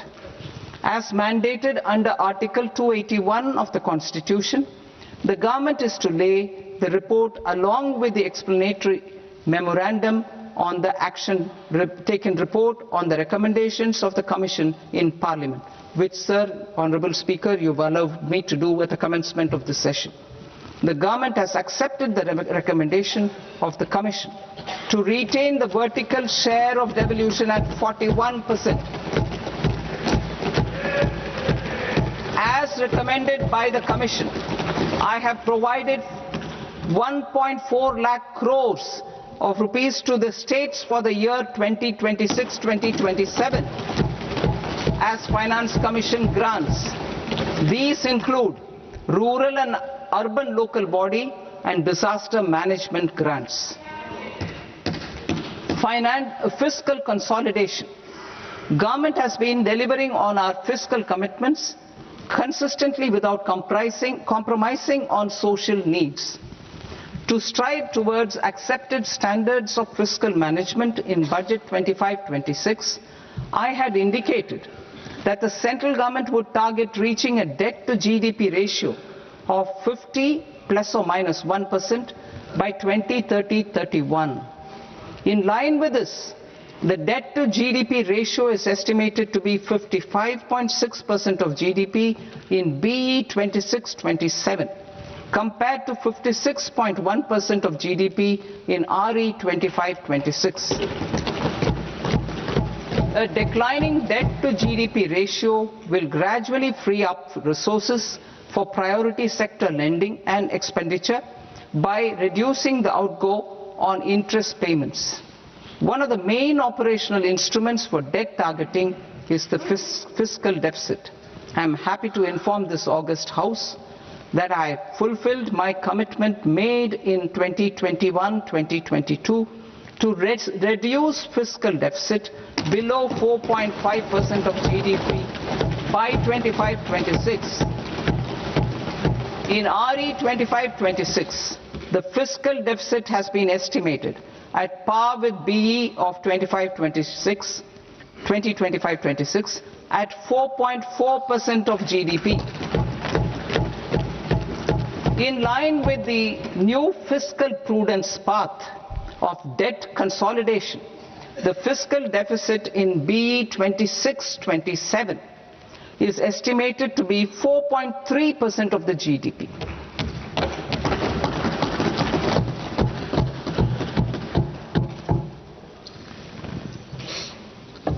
The revised estimates of the non-debt receipts are 34 lakh crore rupees, of which the centre's net tax receipts are 26.7 lakh crore.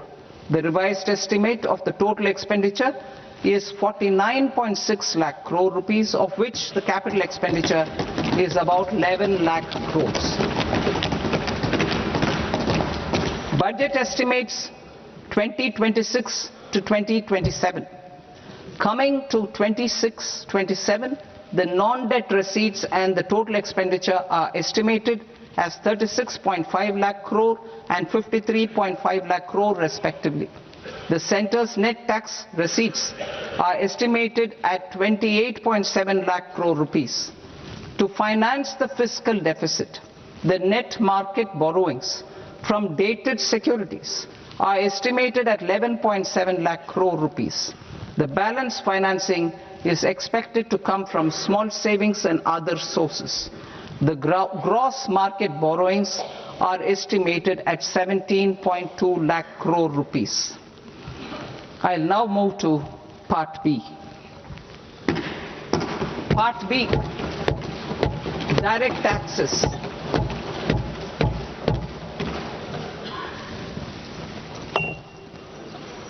Honorable Speaker, sir, I now present my proposals on direct taxes.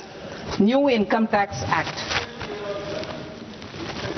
In July 2024, I announced a comprehensive review of the Income Tax Act 1961. This was completed in a record time, and the Income Tax Act 2025 will come into effect from 1st April 2026. The simplified income tax rules and forms will be notified shortly, giving adequate time to taxpayers to acquaint themselves with its requirements. The forms have been redesigned such that ordinary citizens can comply without difficulty. Ease of living. I propose that any interest awarded by the Motor Accident Claims Tribunal to a natural person will be exempt from income tax, and any TDS on this account will be done away with. I propose to reduce TCS rate on the sale of overseas tour program package from the current 5% and 20% to 2% without any stipulation of amount. I propose to reduce TCS rate for pursuing education and for medical purposes under the Liberalized Remittance Scheme, popularly known as LRS, from 5% to 2%. Supply of manpower services is proposed to be specifically brought within the ambit of payment to contractors for the purpose of TDS to avoid ambiguity. Thus, TDS on these services will be at the rate of either 1% or 2% only. I propose a scheme for small taxpayers wherein a rule-based automated process will enable obtaining a lower or nil deduction certificate instead of filing an application with the assessing officer. For the ease of taxpayer holding securities in multiple companies, I propose to enable depositories to accept Form 15G or Form 15H from the investor and provide it directly to various relevant companies. I propose to extend time available for revising returns from 31st December to up to 31st March with the payment of a nominal fee. I also propose to stagger the timeline for filing of tax returns.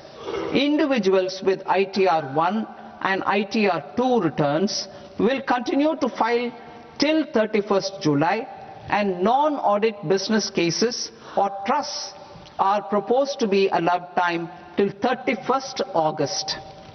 TDS on sale of immovable property by a non-resident is proposed to be deducted and deposited through resident buyers and his or her PAN-based challan instead of requiring a TAN, which is a temporary accounting number. To address practical issues of small taxpayers like students, young professionals, tech employees, relocated NRIs, and such others, I propose to introduce a one-time 6-month foreign asset disclosure scheme for these taxpayers to disclose income or assets below a certain size. This scheme would be applicable for two categories of taxpayers, namely A, who did not disclose their overseas income or assets, and B, who disclosed their overseas income and or paid due tax but could not declare the asset acquired. For category A, the limit of undisclosed income or asset is proposed to be up to 1 crore rupees. They need to pay 30% of fair market value of asset or 30% of undisclosed income as tax and 30% as additional income tax in lieu of penalty, and would thereby get immunity from prosecution. For category B, asset value is proposed to be up to 5 crore rupees. Here, immunity from both penalty and prosecution will be available with a payment of fee of 1 lakh rupees. Rationalizing penalty and prosecution. Multiplicity of proceedings are hindrance to the ease of doing business. I propose to integrate assessment and penalty proceedings by way of a common order for both. There will be no interest liability on the taxpayer on the penalty amount for the period of appeal before the first appellate authority, irrespective of the outcome of appeal process. Further, quantum of prepayment is being reduced from 20% to 10% and will continue to be calculated only on core tax demand.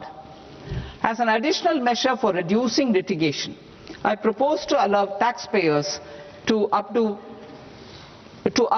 their returns even after reassessment proceedings have been initiated, and an additional 10% tax rate over and above the rate applicable for the relevant year. The assessing officer will then use only this updated return in his proceedings. There is already a framework for immunity from penalty and prosecution in the cases of underreporting. I propose to apply this framework for immunity to misreporting too.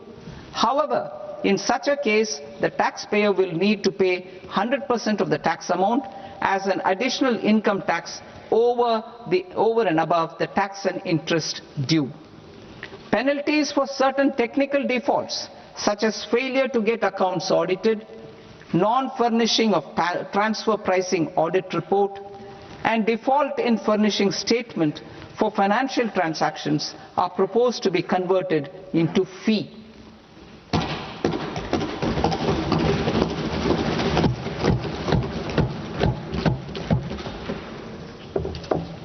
I propose to rationalize prosecution framework under Income Tax Act while maintaining a careful balance for deterrence in some serious offence. Non-production of books of account and documents and requirement of TDS payment where payment is made in kind are being decriminalized. Further, minor offences will attract fine only. The remaining prosecutions will be graded commensurate with the quantum of offence. They will entail only simple imprisonment with maximum imprisonment reduced to 2 years and power to courts to convert even those into fines. There is no penalty. There is no penalty presently for non-disclosure of non-immovable foreign assets with aggregate value less than 20 lakh rupees.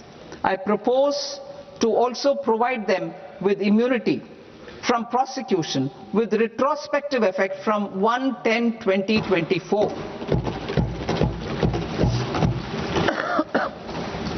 Cooperatives. Deduction is already allowed to a primary cooperative society engaged in supplying milk, oilseeds, fruits or vegetables raised or grown by its members. I propose to extend this deduction to also include supply of cattle feed and cotton seed produced by its members. I propose to allow inter-cooperative society dividend income as deduction under the new tax regime to the extent it is further distributed to its members. I further propose to allow exemption for a period of 3 years to dividend income received by a notified national cooperative federation on their investments made in companies up to 31/1/2026. This exemption would be allowed only for dividends further distributed to its member cooperatives. Supporting IT sector as India's growth engine. India is a global leader in software development services, IT-enabled services, knowledge process outsourcing services, and contract R&D services relating to software development. These businesses and their segments are quite interconnected with each other. All these services are proposed to be clubbed under a single category of information technology services with a common safe harbor margin of 15.5% applicable to all. The threshold for availing safe harbor for IT services is being enhanced substantially from 300 crore rupees to 2,000 crore rupees. Safe harbor for IT services shall be approved by an automated rule-driven process without any need for tax officer to examine and accept the application. Once applied by an IT services company, the same safe harbor can be continued for a period of 5 years at a stretch at its choice. For IT services companies who want to conclude advanced pricing agreement, APA, I propose to fast-track unilateral APA process for IT services and endeavor to conclude it within a period of 2 years. The period of 2 years can be extended by a further period of 6 months on taxpayers' request. I propose to extend the facility of modified returns available to the entity entering APA to its associated entities also. Attracting global business and investment. recognizing the need to enable critical infrastructure and boost investment in data centers, I propose to provide tax holiday till 2047 to any foreign company that provides cloud services to customers globally by using data center services from India. It will, however, need to provide services to Indian customers through an Indian reseller entity. I also propose to provide a safe harbor of 15% on cost in case the company providing data center services from India is a related entity. To harness the efficiency of just-in-time logistics for electronic manufacturing, I propose to provide safe harbor to non-residents for component warehousing in a bonded warehouse at a profit margin of 2% of the invoice value. The resultant tax of about 0.7% will be much slower than in competing jurisdictions. To provide fillip to toll manufacturing in India, I propose to provide exemption from income tax for 5 years to any non-resident who provides capital goods, equipment or tooling to any toll manufacturer in a bonded zone. To encourage vast pool of global talent to work in India for a longer period of time, I propose to provide exemption to global, non-India sourced income of a non-resident expert for a stay period of 5 years under notified schemes. I propose to provide exemption from minimum alternate tax, the MAT, to all non-residents who pay tax on presumptive basis. Tax administration. I propose to constitute a joint committee of Ministry of Corporate Affairs and Central Board of Direct Taxes for incorporating the requirements of income computation and disclosure standards, the ICDS, in the Indian Accounting Standards Ind AS itself. Separate accounting requirement based on ICDS will be done away with from the tax year 27-28. To support Prime Minister Modi's vision of homegrown accounting and advisory firms to become global leaders, I propose to rationalize the definition of accountant for the purposes of safe harbor rules. Other tax proposals. Change in taxation of buyback was brought in to address the improper use of buyback route by promoters. In the interest of minority shareholders, I propose to tax buyback for all types of shareholders as capital gains. However, to disincentivize misuse of tax arbitrage, promoters will pay an additional buyback tax. This will make effective tax 22% for corporate promoters. For non-corporate promoters, the effective tax will be 30%. TCS rate for sellers of specific goods, namely alcoholic liquor, scrap and minerals, will be rationalized to 2%, and that on Tendu leaves will be reduced from 5% to 2%. I propose to raise the STT on futures to 0.05% from the present 0.02%. STT on options premium and exercise of options are both proposed to be raised to 0.15% from the present rate of 0.1% and 0.125% respectively. We reformed the taxation landscape for corporates in 2019 by providing them a simplified regime with lower tax rate so that they could productively focus on business rather than on claim of deductions and exemptions. To encourage companies to shift to the new regime, set off of brought forward MAT credit, minimum alternate tax credit, is proposed to be allowed to companies only in the new regime. Set off using available MAT credit is proposed to be allowed to an extent of 1/4 of the tax liability in the new regime. MAT is proposed to be made final tax, so there will be no further credit accumulation from 1st April 2026. In line with this change, the rate of final tax is being reduced to 14% from the current MAT rate of 15%. The brought forward MAT credit of taxpayers accumulated till 30th March 2026 will continue to be available to them for set-off as above. Indirect taxes.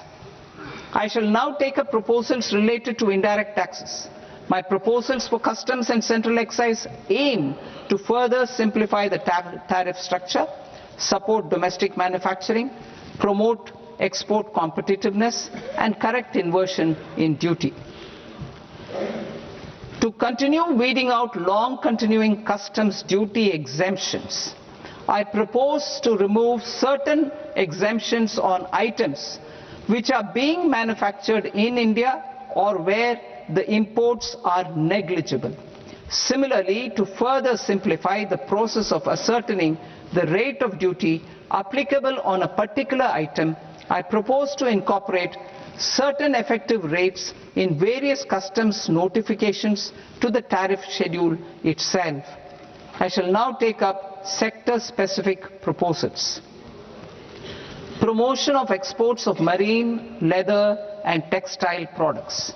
I propose to increase the limit for duty-free imports of specified inputs used for processing seafoods for export from the current 1% to 3% of FOB value of the previous year's export turnover. I also propose to allow duty-free imports of specified inputs, which is currently available for exports of leather or synthetic footwear, to exports of shoe uppers as well. I propose to extend the time period for export of final product from the existing 6 months to 1 year for exporters of leather or textile garments, leather or synthetic footwear, and other leather products. Energy transition and security. I propose to extend the basic customs duty exemption given to capital goods used for manufacturing lithium-ion cells for batteries to those used for manufacturing lithium-ion cells for battery energy storage systems also. I propose to exempt basic customs duty on import of sodium antimonate for use in manufacture of solar glass. Nuclear power. I propose to extend the existing basic customs duty exemption on imports of goods required for nuclear power projects till the year 2035 and expand it for all nuclear plants irrespective of their capacity. Critical minerals. It is proposed to provide basic customs duty exemption to the import of capital goods required for the processing of critical minerals in India. Biogas blended CNG. I propose to exclude the entire value of biogas while calculating the central excise duty payable on biogas blended CNG. Civil and defense aviation. I propose to exempt basic customs duty on components and parts required for the manufacture of civilian training and other aircrafts.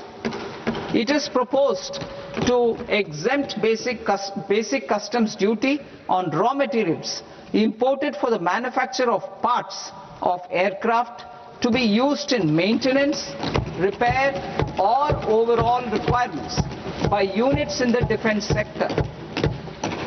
Electronics. To deepen value addition in the consumer electronics sector, I propose to exempt basic customs duty on specified parts used in the manufacture of microwave ovens. Special economic zone. To address the concerns arising about utilization of capacity by manufacturing units in the special economic zones due to global trade disruptions, I propose as a special one-time measure to facilitate sales by eligible manufacturing units in SEZs to the domestic tariff area at concessional rates of duty. The quantity of such sales will be limited to a prescribed proportion of their exports. Necessary regulatory changes will be undertaken to operationalize the measures while ensuring level playing field for the units working in the DTA. Ease of living. To rationalize the customs duty structure for goods imported for personal use, I propose to reduce the tariff rate on all dutiable goods imported for personal use from 20% to 10%. To provide relief to patients, particularly those suffering from cancer, I propose to exempt basic customs duty on 17 drugs or medicines. I propose also to add 7 more rare diseases for the purposes of exempting import duties on personal imports of drugs, medicines, and food for special medical purposes used in their treatment. Customs process. India's role and share in the global trade is poised for a major leap in line with our ambition and journey towards Vikasit Bharat. In this regard, I propose many measures for custom processes to have minimal intervention for smoother and faster movement of goods and greater certainty to the trade. Trust-based systems.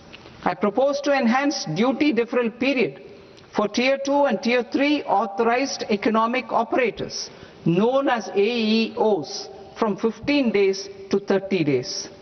I propose to provide eligible manufacturer importers the same duty deferral facility. This should encourage them to get themselves accredited as a full-fledged Tier 3 AEO in due course. To provide greater certainty and for better business planning, I propose to extend validity period of advance ruling binding on customs from the present 3 years to 5 years. In the spirit of the whole of government approach,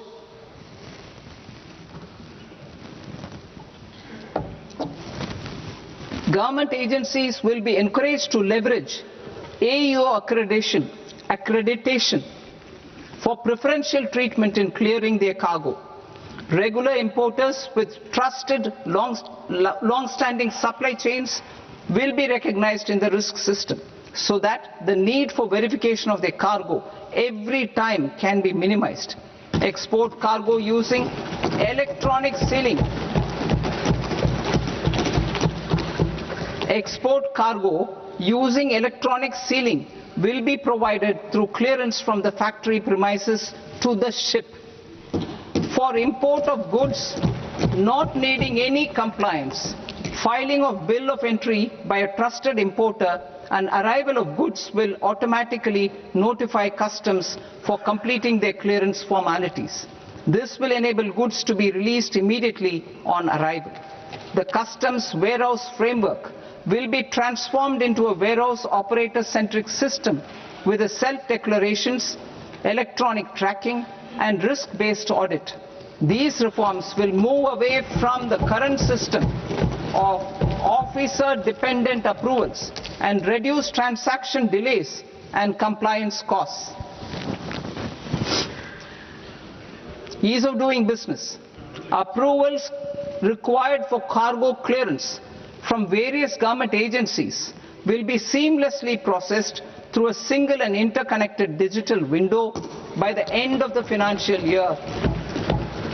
processes involved in clearance of food, drugs, plant and animal and wildlife products, accounting for about 70% of interdicted cargo, will be operationalized on this system by April 2026 itself. For goods not having any compliance requirement, clearance will be done by customs immediately after online registration is completed by the importer, subject to the payment of duty. Customs integrated system will be rolled out in 2 years as a single integrated and scalable platform for all customs processes. Utilization of non-intrusive scanning with advanced imaging and AI technology for risk assessment will be expanded in a phased manner with the objective to scan every container across all the major ports.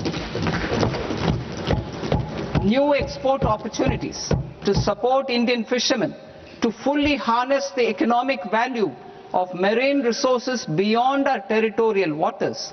The following measures will be taken. A. Fish catch by an Indian fishing vessel in exclusive economic zone or on the high seas will be made free of duty. Landing of such fish on foreign port will be treated as export of goods. Safeguards will be put in place to prevent misuse during fish catch, transit or transshipment. To support aspirations of India's small businesses, artisans and startups to access global markets through e-commerce, I am pleased to announce complete removal of the current value cap of 10 lakh rupees per consignment on courier exports. In addition, handling of rejected and returned consignments will be improved with effective use of technology for identifying such consignments. I propose to revise provisions governing baggage clearance during international travel to address genuine concerns of passengers. The revised rules will enhance duty-free allowances in line with the present-day travel realities and provide clarity in temporary carriage of goods brought in or taken out. There are honest taxpayers who are willing to settle disputes by paying all their dues, but they get deterred due to negative connotation associated with penalty. They will now be able to close cases by paying an additional amount in lieu of penalty. Honorable Speaker, sir, with this I commend the budget to this august House. Jai Hind.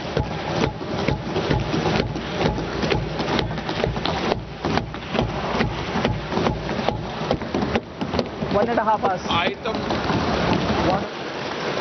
Item number 3 माननीय वित्त मंत्री जी।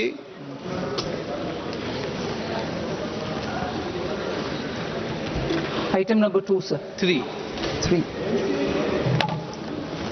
Sir, with your permission, I rise to lay on the table of the following statements under Section 3, 1 of the Fiscal Responsibility and Budget Management Act of 2003. Medium-term fiscal policy cum fiscal policy strategy statement and macroeconomic framework statement. Item number 4 माननीय वित्त मंत्री जी। Sir, with your permission, I move for leave to introduce the Finance Bill 2026. प्रश्न ये कि विधेयक को पुनर्स्थापित करने की अनुमति प्रदान की जाए। जो सदस्य इस पक्ष में हाँ गए, जो सदस्य विरोध में ना गए, मेरे विचार में निर्णय हाँ वालों के पक्ष में हाँ वालों के पक्ष में अनुमति प्रदान की जाती है। माननीय मंत्री जी अब विधेयक पुनर्स्थापित करें। Sir, I introduce the bill. माननीय सदस्यगण, आपको सूचित किया जाता है कि माननीय वित्त मंत्री जी के बजट भाषण की कॉपी पब्लिकेशन काउंटर पर ली जाती है। बजट भाषण और बजट से संबंधित दस्तावेज आपके मोबाइल फोन और मेंबर पोर्टल्स पर ही उपलब्ध है। सभा की कार्रवाई कल सोमवार दिनांक 2 फरवरी 2026 को प्राप्त 11 बजे तक के लिए स्थगित की जाती है।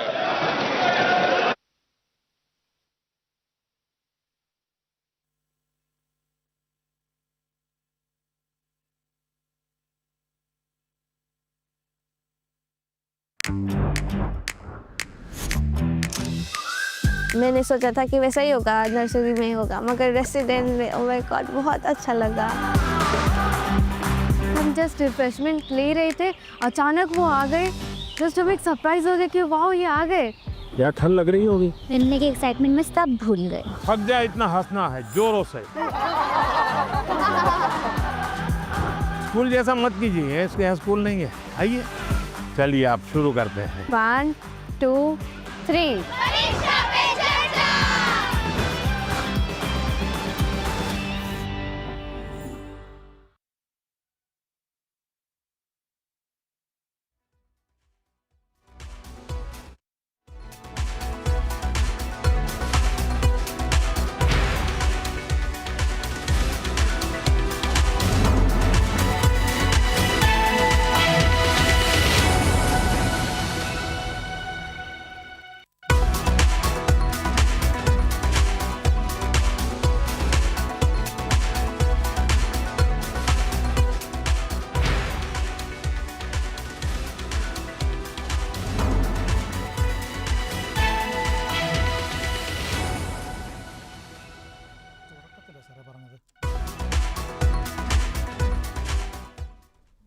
നമസ്കാരം, എല്ലാ പ്രേക്ഷകർക്കും ദൂരദർശൻ അവതരിപ്പിക്കുന്ന ഈ പ്രത്യേക ബഡ്ജറ്റ് ചർച്ചയിലേക്ക് ഹാർദമായ സ്വാഗതം. 2026-27 സാമ്പത്തിക വർഷത്തേക്കുള്ള ബജറ്റ് കേന്ദ്ര ധനകാര്യമന്ത്രി ശ്രീമതി നിർമ്മല സീതാരാമൻ പാർലമെൻറ്റിൽ അവതരിപ്പിച്ചു കഴിഞ്ഞിരിക്കുകയാണ്. ശ്രദ്ധേയമായ നിരവധി പ്രഖ്യാപനങ്ങളുള്ള ബഡ്ജറ്റാണ്. ശ്രീമതി നിർമ്മല സീതാരാമൻ്റെ 9ാമത്തെ ബഡ്ജറ്റാണ് തുടർച്ചയായിട്ടുള്ളത്. ഏതാണ്ട് 53.5 ലക്ഷം കോടി രൂപയുടെ ഒരു ബഡ്ജറ്റാണ് പ്രഖ്യാപിച്ചിരിക്കുന്നത്. ഈ ബഡ്ജറ്റിൻ്റെ വിശദാംശങ്ങളിലേക്കാണ് ഇന്ന് നമ്മൾ ഇറങ്ങിച്ചെല്ലുന്നത്. നമ്മോടൊപ്പം ചർച്ചയിൽ പങ്കെടുക്കുന്ന അതിഥികളെ പരിചയപ്പെടാം. മുതിർന്ന മാധ്യമ പ്രവർത്തകൻ ശ്രീ KP കൈലാസ്നാഥ്, സാമ്പത്തിക വിദഗ്ധനായ ശ്രീ ജോസ് സെബാസ്റ്റ്യൻ, സാമ്പത്തിക വിദഗ്ധനായ ശ്രീ TP സെൻകുമാർ, മറ്റ് അതിഥികൾ ചർച്ചയിൽ പങ്കെടുക്കുന്നതാണ്. നമുക്ക് ആദ്യം ശ്രീ കൈലാസ്നാഥിലേക്ക് പോകാം. 53.5 ലക്ഷം കോടി രൂപ, ഏതാണ്ട് കഴിഞ്ഞ വർഷത്തേക്കാൾ 3.5 ലക്ഷം കോടിയോളം അധിക ചെലവാണ് വരുന്നത്. 7% വളർച്ചാ നിരക്കിൻ്റെ ഒരു കോൺഫിഡൻസ് ബഡ്ജറ്റിൻ്റെ തുടക്കത്തിൽ തന്നെയുണ്ട്. പ്രധാനമായി പറഞ്ഞു കഴിഞ്ഞാൽ കർത്തവ്യ ഭവനിൽ നിന്ന് ഉണ്ടാക്കുന്ന ആദ്യത്തെ ബഡ്ജറ്റാണ്. പ്രധാനമായും ബഡ്ജറ്റ് അവതരിപ്പിച്ചിരിക്കുന്നത് 3 മേഖലകളിലായിട്ട് തിരിച്ചുകൊണ്ടാണ്. ഒന്ന്, സാമ്പത്തിക വളർച്ച നിലനിർത്തുന്നതിന് വേണ്ടിയിട്ടുള്ള പ്രഖ്യാപനങ്ങൾ. രണ്ടാം ഭാഗത്തിൽ ജനങ്ങളുടെ ആഗ്രഹങ്ങൾ നിറവേറ്റുന്നതിന് വേണ്ടിയിട്ടുള്ള പ്രഖ്യാപനങ്ങൾ. മൂന്നാമത്തത്, ഏവർക്കും പ്രവർത്തിക്കാനായിട്ട് enabling everybody to have access for performance എന്ന് പറയുന്ന മൂന്നാമത്തെ ഒരു ഘടകം. 3 ഘടകങ്ങളിലായിട്ടാണ് ബഡ്ജറ്റ് അവതരിപ്പിച്ചിരിക്കുന്നത്. ഏതാണ്ട് 350-ലേറെ റിഫോമുകൾ, ആ ഒരു റിഫോം പുഷ് ബഡ്ജറ്റിൽ നമുക്ക് കാണാൻ സാധിച്ചു. ആ റിഫോമിൻ്റെ തുടർക്കഥയായിട്ട് ബഡ്ജറ്റിൽ നിരവധി പ്രഖ്യാപനങ്ങളുണ്ട്. ആമുഖമായി ചോദിക്കട്ടെ ശ്രീ കൈലാസ്നാഥ്, ഈ ബഡ്ജറ്റ് പ്രഖ്യാപനങ്ങൾ എങ്ങനെ കാണുന്നു? നമ്മുടെ ഇന്നത്തെ ഒരു വെല്ലുവിളിയെ അതിജീവിക്കാനുള്ളൊരു പ്രൊഡക്ഷൻ വർദ്ധിപ്പിക്കുക എന്നുള്ളൊരു ഉദ്ദേശത്തിൽ തന്നെ, അതായത് നമ്മുടെ എക്സ്പോർട്ടും അതുപോലെ തന്നെ എംപ്ലോയ്മെൻറ്റ് റിലേറ്റഡ് ആയിട്ടുള്ള പ്രൊഡക്ഷൻ വർദ്ധിപ്പിക്കുക എന്നുള്ള ഉദ്ദേശത്തിൽ തന്നെയാണ് ഈ ബഡ്ജറ്റിൻ്റെ ഊന്നൽ എന്നാണ് എനിക്ക് മനസ്സിലാവുന്നത്. കാരണം അതിനകത്ത് വളരെ കാര്യമായിട്ട് തന്നെ മാനുഫാക്ചറിങ് സെക്ടറിനെ കുറിച്ചുള്ളൊരു ഊന്നൽ നൽകിയിട്ടുണ്ട്, ഇൻഡസ്ട്രിയെക്കുറിച്ചുള്ള ഊന്നൽ നൽകിയിട്ടുണ്ട്, MSME ചെറുകിട മൈക്രോ വ്യവസായങ്ങളെക്കുറിച്ചുള്ള ഊന്നൽ നൽകിയിട്ടുണ്ട്. അതേപോലെ തന്നെ ഇൻഫ്രാസ്ട്രക്ചർ ഡെവലപ്മെൻറ്റിനെക്കുറിച്ച്, പശ്ചാത്തല സൗകര്യ വികസനത്തെക്കുറിച്ചുള്ളൊരു കാര്യമായ ഊന്നൽ നൽകിയിട്ടുണ്ട്. അതോടൊപ്പം തന്നെ സ്ത്രീകൾക്ക് വായ്പ കൊടുത്തു എന്നുള്ളതിനേക്കാൾ ഉപരിയായിട്ട് സ്ത്രീകളെ സംരംഭകരാക്കി മാറ്റാനുള്ള ഒരു ഊന്നലാണ് പ്രധാനമായിട്ടും നൽകിയിരിക്കുന്നത്. അങ്ങനെ നോക്കുന്ന സമയത്ത് ഒരു ഭാഗത്ത് നമ്മുടെ ഉൽപ്പാദന മേഖലയെ ശക്തിപ്പെടുത്തുക, അതോടൊപ്പം തന്നെ ആധുനിക ശാസ്ത്ര സാങ്കേതിക വിദ്യക്കനുസരിച്ച്, ഇപ്പോൾ ഉദാഹരണത്തിന് ആർട്ടിഫിഷ്യൽ ഇൻ്റലിജൻസ് പോലുള്ള മേഖലകൾ എങ്ങനെയൊക്കെ നമ്മളെ അത് ബാധിക്കുന്നു, അതിനെ എങ്ങനെ മറികടക്കാൻ പറ്റും, അല്ലെങ്കിൽ അതിനെ എങ്ങനെ യൂട്ടിലൈസ് ചെയ്യാൻ പറ്റും എന്നുള്ള രീതിയിലുള്ള ഒരുപാട് നിർദ്ദേശങ്ങൾ ഈ ബജറ്റ് നിർദ്ദേശത്തിലുണ്ട്. പൊതുവെ നോക്കുന്ന സമയത്ത് കഴിഞ്ഞ തവണ നമുക്ക് ഏതാണ്ട് 14.82 ലക്ഷം കോടിയുടെ വരവും ചെലവും തമ്മിൽ വ്യത്യാസമാണ് ഉണ്ടായിരുന്നെങ്കിൽ ഇത്തവണ അത് കുറച്ചുകൂടി വർദ്ധിച്ചു എന്ന് പറയാം. പക്ഷേ നമ്മൾ GDP ആയിട്ടുള്ള ശതമാനം വെച്ച് നോക്കുന്ന സമയത്ത് നമ്മുടെ ഫിസിക്കൽ ഡെഫിസിറ്റ് 4.3-ൽ തന്നെ ഒതുക്കാൻ, അല്ലെങ്കിൽ അതിലേക്ക് ഒതുക്കാൻ നമുക്ക് കഴിഞ്ഞു എന്നുള്ളത് ഒരു വിജയമാണെന്ന് കരുതാം. അതേപോലെ തന്നെ നമുക്കിപ്പം നമ്മൾ നേരത്തെ ഭയപ്പെട്ടിരുന്നത് പോലെ, അതായത് ഇൻഫ്ലേഷൻ്റെ നമുക്ക് പിടിച്ചു നിർത്താനും കഴിഞ്ഞിട്ടുണ്ട്. പക്ഷേ അത് എത്രത്തോളം വർദ്ധിക്കും എന്നുള്ളതിനനുസരിച്ച് നമ്മുടെ ഭാവിയിലെ ഈ പരിപാടികൾ എത്ര കാര്യക്ഷമമായി നടപ്പിലാക്കാൻ കഴിയുമെന്നുള്ളത്. അതോടൊപ്പം തന്നെ മൊത്തത്തിൽ രാജ്യത്തിൻ്റെ ഒരു താല്പര്യത്തിന് അനുസൃതമായിട്ടുള്ള ചില പ്രധാനമന്ത്രി പറഞ്ഞ കാര്യങ്ങളെ തന്നെ, അതായത് നമ്മുടെ പോപ്പുലിസമല്ല വേണ്ടത്, മറിച്ച് ഒരു പീപ്പിൾ സെൻറ്റേഡ് ആയിട്ടുള്ള പോളിസിയാണ്, വെറും പോപ്പുലിസ്റ്റിക് മെഷേഴ്സ് അല്ല വേണ്ടത് എന്നുള്ളൊരു സന്ദേശമാണ് പ്രധാനമന്ത്രി നൽകിയത്. അതിനനുസരിച്ചുള്ള ഒരു മുന്നേറ്റമാണ്. അതേപോലെ തന്നെ നമ്മുടെ രാജ്യം വരും ദശകങ്ങളിൽ ലോകത്തിലെ വലിയ സാമ്പത്തിക ശക്തി, അതായത് ഇപ്പോൾ തന്നെ നമ്മൾ വലിയ സാമ്പത്തിക ശക്തിയാണ്, അപ്പോൾ നമുക്ക് ജപ്പാനെ കൂടി മറികടക്കാൻ കഴിയുമെന്നുള്ള രീതിയിൽ, ആ രീതിയിലൊരു ലാർജസ്റ്റ് എക്കണോമിക്ക് വേണ്ടിയിട്ടുള്ള നടപടിക്രമങ്ങളാണ് നമുക്ക് ബജറ്റിൽ കാണാൻ കഴിയുന്നത്. അതേപോലെ തന്നെ നമ്മുടെ ആ പൊട്ടൻഷ്യലിനെ ഉപയോഗിച്ചുകൊണ്ട് നമുക്ക് എങ്ങനെ പെർഫോം ചെയ്യാൻ പറ്റും എന്നുള്ളതിനെക്കുറിച്ചുള്ളൊരു കാര്യമായ നിർദ്ദേശങ്ങളുണ്ട്. അതേപോലെ തന്നെ നേരത്തെ നമ്മൾ സൂചിപ്പിച്ചത് പോലെ ഇലക്ഷൻ ബേസ്ഡ് ആണോ എന്ന് നമുക്ക് പറയാൻ പറ്റില്ല. ആസാമിനേക്കും ബീഹാർ ഓൾറെഡി ഇലക്ഷൻ കഴിഞ്ഞു, അവിടേക്കൊക്കെ നിരവധി പദ്ധതികൾ എത്തിയിട്ടുണ്ട്. അതുപോലെ തന്നെ ടൂറിസം മേഖലയിലും നിരവധി പദ്ധതികൾ നമ്മുടെ സർക്കാർ നിർമ്മല സീതാരാമൻ ആവിഷ്കരിച്ച് നടപ്പിലാക്കിയിട്ടുണ്ട്. അതോടൊപ്പം തന്നെ ഏറ്റവും പ്രധാനമായിട്ടുള്ളത് നേരത്തെ പറഞ്ഞ പോലെ നമ്മൾ എക്സ്പോർട്ട് വർദ്ധിപ്പിക്കുക, അതോടൊപ്പം തന്നെ ഈസ് ഓഫ് ഡൂയിങ് ബിസിനസ്സിന് വളരെ കാര്യമായ പ്രാധാന്യം നൽകുന്ന നിരവധി നിർദ്ദേശങ്ങൾ ഈ ബജറ്റ് പ്രസംഗത്തിൽ നമുക്ക് കാണാൻ കഴിയും എന്നുള്ളതാണ് എനിക്ക് പറയാനുള്ളത്.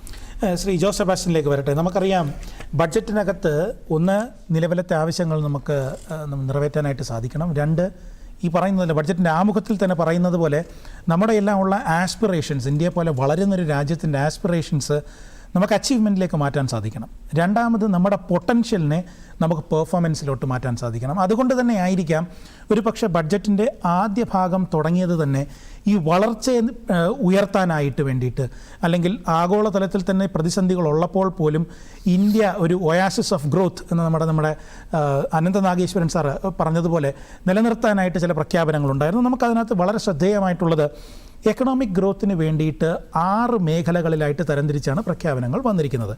ഒന്ന്, മാനുഫാക്ചറിങ്ങിൻ്റെ സ്കെയിലിംഗ് അപ്പാണ്. 7 മേഖലകളിലെ മാനുഫാക്ചറിങ് നമുക്കുണ്ട്, പോസിബിലിറ്റീസ് ഉണ്ട്, അതിനെ സ്കെയിലപ്പ് ചെയ്യേണ്ടതുണ്ട്.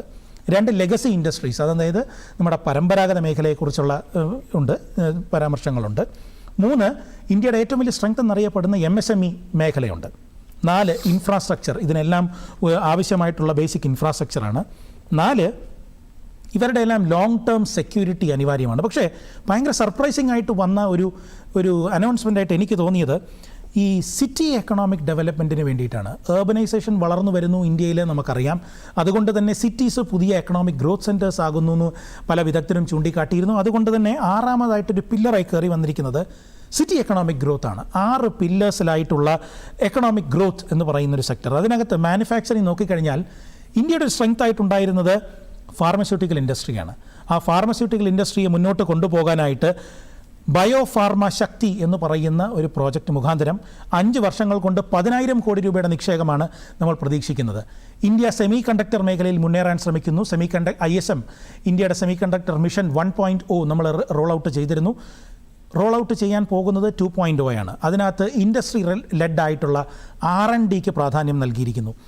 Economic component four electronic component manufacturing, നമുക്കറിയാം നമ്മൾ ഒത്തിരി ഇമ്പോർട്ട് ചെയ്തുകൊണ്ടിരിക്കുന്ന ഒരു മേഖലയാണ്.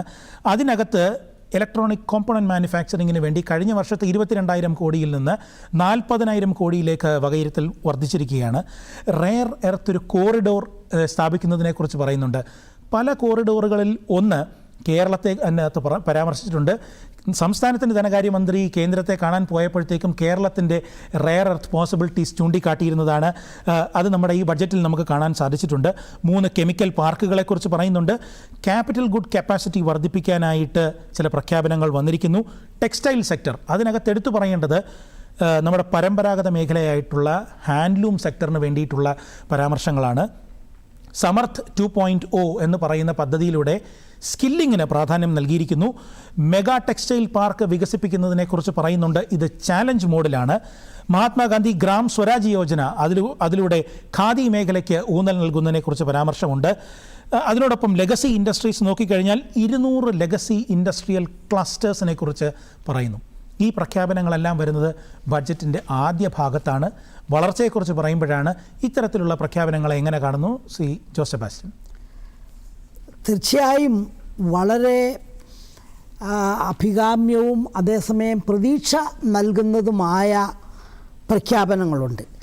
പക്ഷേ ഇക്കാര്യങ്ങൾ തുടർച്ചയായി നിരീക്ഷിച്ചു വരുന്ന ഒരു വ്യക്തി എന്ന നിലയിൽ എനിക്ക് പറയാനുള്ളത് ഇതാണ്. അതായത് ഒരു രാജ്യത്തെ സംബന്ധിച്ചിടത്തോളം, പ്രത്യേകിച്ച് 145 കോടി ജനങ്ങളുള്ള ലോകത്തിൽ തന്നെ ഏറ്റവും കൂടുതൽ ചെറുപ്പക്കാർ നമ്മുടെ സമ്പദ് വ്യവസ്ഥയിലുള്ള ഒരു രാജ്യത്ത് ഇതാണോ യഥാർത്ഥത്തിലുള്ള തന്ത്രം, സാമ്പത്തിക തന്ത്രം എന്നതിനെ സംബന്ധിച്ച് എനിക്ക് സംശയമുണ്ട്. ഇപ്പോൾ ഞാൻ ഈ ബജറ്റിൻ്റെ ചർച്ചയിലേക്ക് വരുന്നതിന് മുമ്പ് ആലോചിച്ചത്, നമ്മുടെ ഈ വർദ്ധിച്ചു വരുന്ന അസമത്വം പരിഹരിക്കുന്നതിന് വേണ്ടിയിട്ടുള്ള കാര്യമായ ഇടപെടലുകൾ ഉണ്ടാവും എന്ന് തന്നെയാണ്. ഇപ്പം നമ്മുടെ ഗ്ലോബൽ പോവർട്ടി ഇൻഡെക്സും അതുപോലെ തന്നെ ഓക്സ്ഫാമിൻ്റെ സ്റ്റഡിയും ഒക്കെ കാണിക്കുന്നത് നമ്മുടെ വെൽത്ത് ഇൻഇക്വാളിറ്റി വളരെയധികം വർദ്ധിച്ചു വരുന്നു എന്നുള്ളതാണ്. അപ്പം നമ്മൾ 5 മില്യൺ ഇക്കോണമിയുടെ ആ ഒരു ഗ്രൂപ്പിൽ ജപ്പാനെയൊക്കെ പിന്തള്ളി നമ്മൾ എത്തിയിട്ടുണ്ടെന്നുള്ളത് ഇരിക്കെ തന്നെ ഇത് പരിഹരിക്കുന്നതിന് വേണ്ടിയിട്ടുള്ള സ്പെസിഫിക് ആയിട്ടുള്ള നിർദ്ദേശങ്ങൾ ഈ ബജറ്റിൽ ഞാൻ പ്രതീക്ഷിച്ചു. അതില്ല എന്നുള്ളത് എന്നെ ആശങ്കപ്പെടുത്തുന്ന കാര്യമാണ്. ഇപ്പോൾ ഈ അസമത്വം പരിഹരിക്കുക എന്ന് പറയുന്ന യഥാർത്ഥത്തിൽ വളർച്ചയ്ക്ക് വേണ്ടിയിട്ടുള്ള, ഇതിനെ രണ്ടായിട്ട് കാണേണ്ട കാര്യമില്ല. കാരണം ഇപ്പോൾ നമ്മുടെ ഈ രാജ്യത്ത് നമ്മുടെ സാധാരണ ജനങ്ങളുടെ ഉപഭോഗം വർദ്ധിച്ചാൽ തീർച്ചയായിട്ടും അതാണ് വ്യവസായവൽക്കരണത്തെ സംബന്ധിച്ചുള്ള ഏറ്റവും പ്രധാനപ്പെട്ട കാര്യം. കാരണം നമ്മൾ 145 കോടി ജനങ്ങളുള്ള ഒരു സമ്പദ് വ്യവസ്ഥയാണ്. അപ്പോൾ ഇപ്പോൾ സംഭവിച്ചുകൊണ്ടിരിക്കുന്ന ഒരു കാര്യം, കാർഷിക മേഖലയുടെ വളർച്ച കുറഞ്ഞു എന്ന് നമ്മുടെ ഇക്കണോമിക് സർവേയിലുണ്ട്. അപ്പോൾ കാർഷിക മേഖലയിൽ കൂടുതലായിട്ട് വിഭവങ്ങൾ എത്തുകയാണെന്നുണ്ടെങ്കിൽ, കാർഷിക മേഖല മെച്ചപ്പെടുകയാണെന്നുണ്ടെങ്കിൽ സ്വാഭാവികമായിട്ടും ഈ പട്ടണങ്ങളിലേക്കുള്ള കുടിയേറ്റം, അതാണല്ലോ ഇപ്പം ഒരു അർബൻ സ്പെസിഫിക് ആയിട്ടുള്ള പ്രപ്പോസൽസിൻ്റെ ആവശ്യം തന്നെ, പട്ടണങ്ങൾ കൂടുതൽ മെച്ചപ്പെടണം. പക്ഷേ ഈ ഗ്രാമങ്ങളിൽ നിന്നുള്ള കുടിയേറ്റം കുറയ്ക്കാനൊത്തില്ലെങ്കിൽ ഏതെങ്കിലും കാലത്ത് നമുക്ക് ഈ പട്ടണങ്ങളെ മെച്ചപ്പെടുത്താൻ ഒക്കുമോ? അപ്പോൾ അതിനു വേണ്ടിയിട്ടുള്ള എന്തെങ്കിലും സ്പെസിഫിക് ആയിട്ടുള്ള റീഡിസ്ട്രിബ്യൂട്ടീവ് മെഷർ ഈ ബജറ്റിലുണ്ടാവുമെന്ന് ഞാൻ പ്രതീക്ഷിച്ചു. ഞാൻ അതിൽ അല്പം ആശങ്കയുള്ളവനാണ്. ഈ സിറ്റി എക്കണോമിക് ഡെവലപ്മെൻറ്റിനെ കുറിച്ച് 6ാം ഘടകമായിട്ട് പറയുമ്പോൾ അതിനകത്ത് വളരെ ശ്രദ്ധേയമായിട്ടുള്ളതെന്ന് 5000 കോടി രൂപ സിറ്റി എക്കണോമിക് റീജിയൻസിന് വേണ്ടിയിട്ട് ചലഞ്ച് മോഡലായിട്ട് മാറ്റി വെച്ചിരിക്കുന്നു. ഇത് ഓരോ സിറ്റി എക്കണോമിക് റീജിയന് വേണ്ടിയും ലഭിക്കും എന്നാണ് പറയപ്പെടുന്നത്. ഇതിനോടൊപ്പം എടുത്തു വായിക്കേണ്ടത് 6 ഹൈ സ്പീഡ് റെയിൽ കോറിഡോറിനെ കുറിച്ചുള്ള പരാമർശങ്ങളാണ്. അപ്പോൾ ഈ സിറ്റീസ് ഗ്രോത്ത് സെൻറ്റേഴ്സ് ആക്കി മാറ്റുക എന്ന് പറയുന്നത് ബഡ്ജറ്റിനകത്ത് ഇല്ലാത്തതല്ല, അതിനകത്ത് വേറൊരു രീതിയിലാണ് ഒരുപക്ഷെ പ്രാധാന്യം വന്നിരിക്കുന്നത്, അല്ലേ? അതെ. പക്ഷേ ഞാൻ പറയുന്നത് ഈ നമ്മുടെ നഗരങ്ങൾ, നമ്മുടെ ഇപ്പോൾ കേരളത്തെ നമുക്കൊരു മോഡലായിട്ട് എടുക്കാൻ ഒക്കുകയില്ല. കാരണം കേരളത്തിന് നഗര ഗ്രാമ വ്യത്യാസമില്ല. നേരെ മറിച്ച് വടക്കേ ഇന്ത്യയിലോട്ടൊക്കെ പോവുകയാണെന്നുണ്ടെങ്കിൽ നഗരങ്ങൾ കഴിഞ്ഞു കഴിഞ്ഞാൽ ഗ്രാമങ്ങൾ എന്ന് പറഞ്ഞു കഴിഞ്ഞാൽ നമുക്ക് അജഗജാന്തരമാണ്. അപ്പോൾ ആ ഒരു സ്ഥിതി വിശേഷം മാറണമെന്നുണ്ടെങ്കിൽ നമ്മുടെ വില്ലേജുകളിൽ, നമ്മുടെ കോൺഗ്രസ് ഗവൺമെൻറ് പണ്ട് ഒരു പുര എന്ന് പറയുന്ന ഒരു പദ്ധതി പ്രഖ്യാപിച്ചായിരുന്നു. അതായത് providing urban facilities in rural areas എന്ന രീതിയിൽ. അപ്പോൾ ആ രീതിയിലുള്ള പ്രഖ്യാപനങ്ങളുടെ പദ്ധതികളുടെയും ലക്ഷ്യം തന്നെ ഈ റൂറൽ ഏരിയയിൽ നിന്ന് ആൾക്കാർ വൻതോതിൽ മൈഗ്രേറ്റ് ചെയ്യുന്നത് ഒഴിവാക്കുക എന്നുള്ളതാണ്. അപ്പം നമ്മുടെ ഗ്രാമങ്ങളെ ശക്തിപ്പെടുത്തണം. ഇപ്പോൾ തന്നെ നമ്മുടെ മഹാത്മാഗാന്ധി ഗ്രാമീണ പദ്ധതി വേറൊരു തരത്തിൽ വന്നു കഴിഞ്ഞു. എന്തായാലും അതിനെ മുന്നോട്ട് കൊണ്ടുപോകാനുള്ള ശ്രമമാണ് എന്ന് ഞാൻ വിശ്വസിക്കുന്നില്ല. അപ്പോൾ അങ്ങനെ വന്നു കഴിയുമ്പോൾ ഇന്ത്യയിലെ ഗ്രാമങ്ങളെ ശക്തിപ്പെടുത്തുക എന്നുള്ള ആ ഒരു സംഗതിയിൽ നിന്ന് പതുക്കെ പുറകോട്ടല്ലേ പോകുന്നത്? അത് ഇന്നിക്വാളിറ്റി കൂടുതൽ വർദ്ധിപ്പിക്കുകയില്ലേ? ഈ ഇന്നിക്വാളിറ്റി യഥാർത്ഥത്തിൽ അത് കുറയ്ക്കേണ്ട ഉത്തരവാദിത്വം സ്റ്റേറ്റിൻ്റെയാണ്.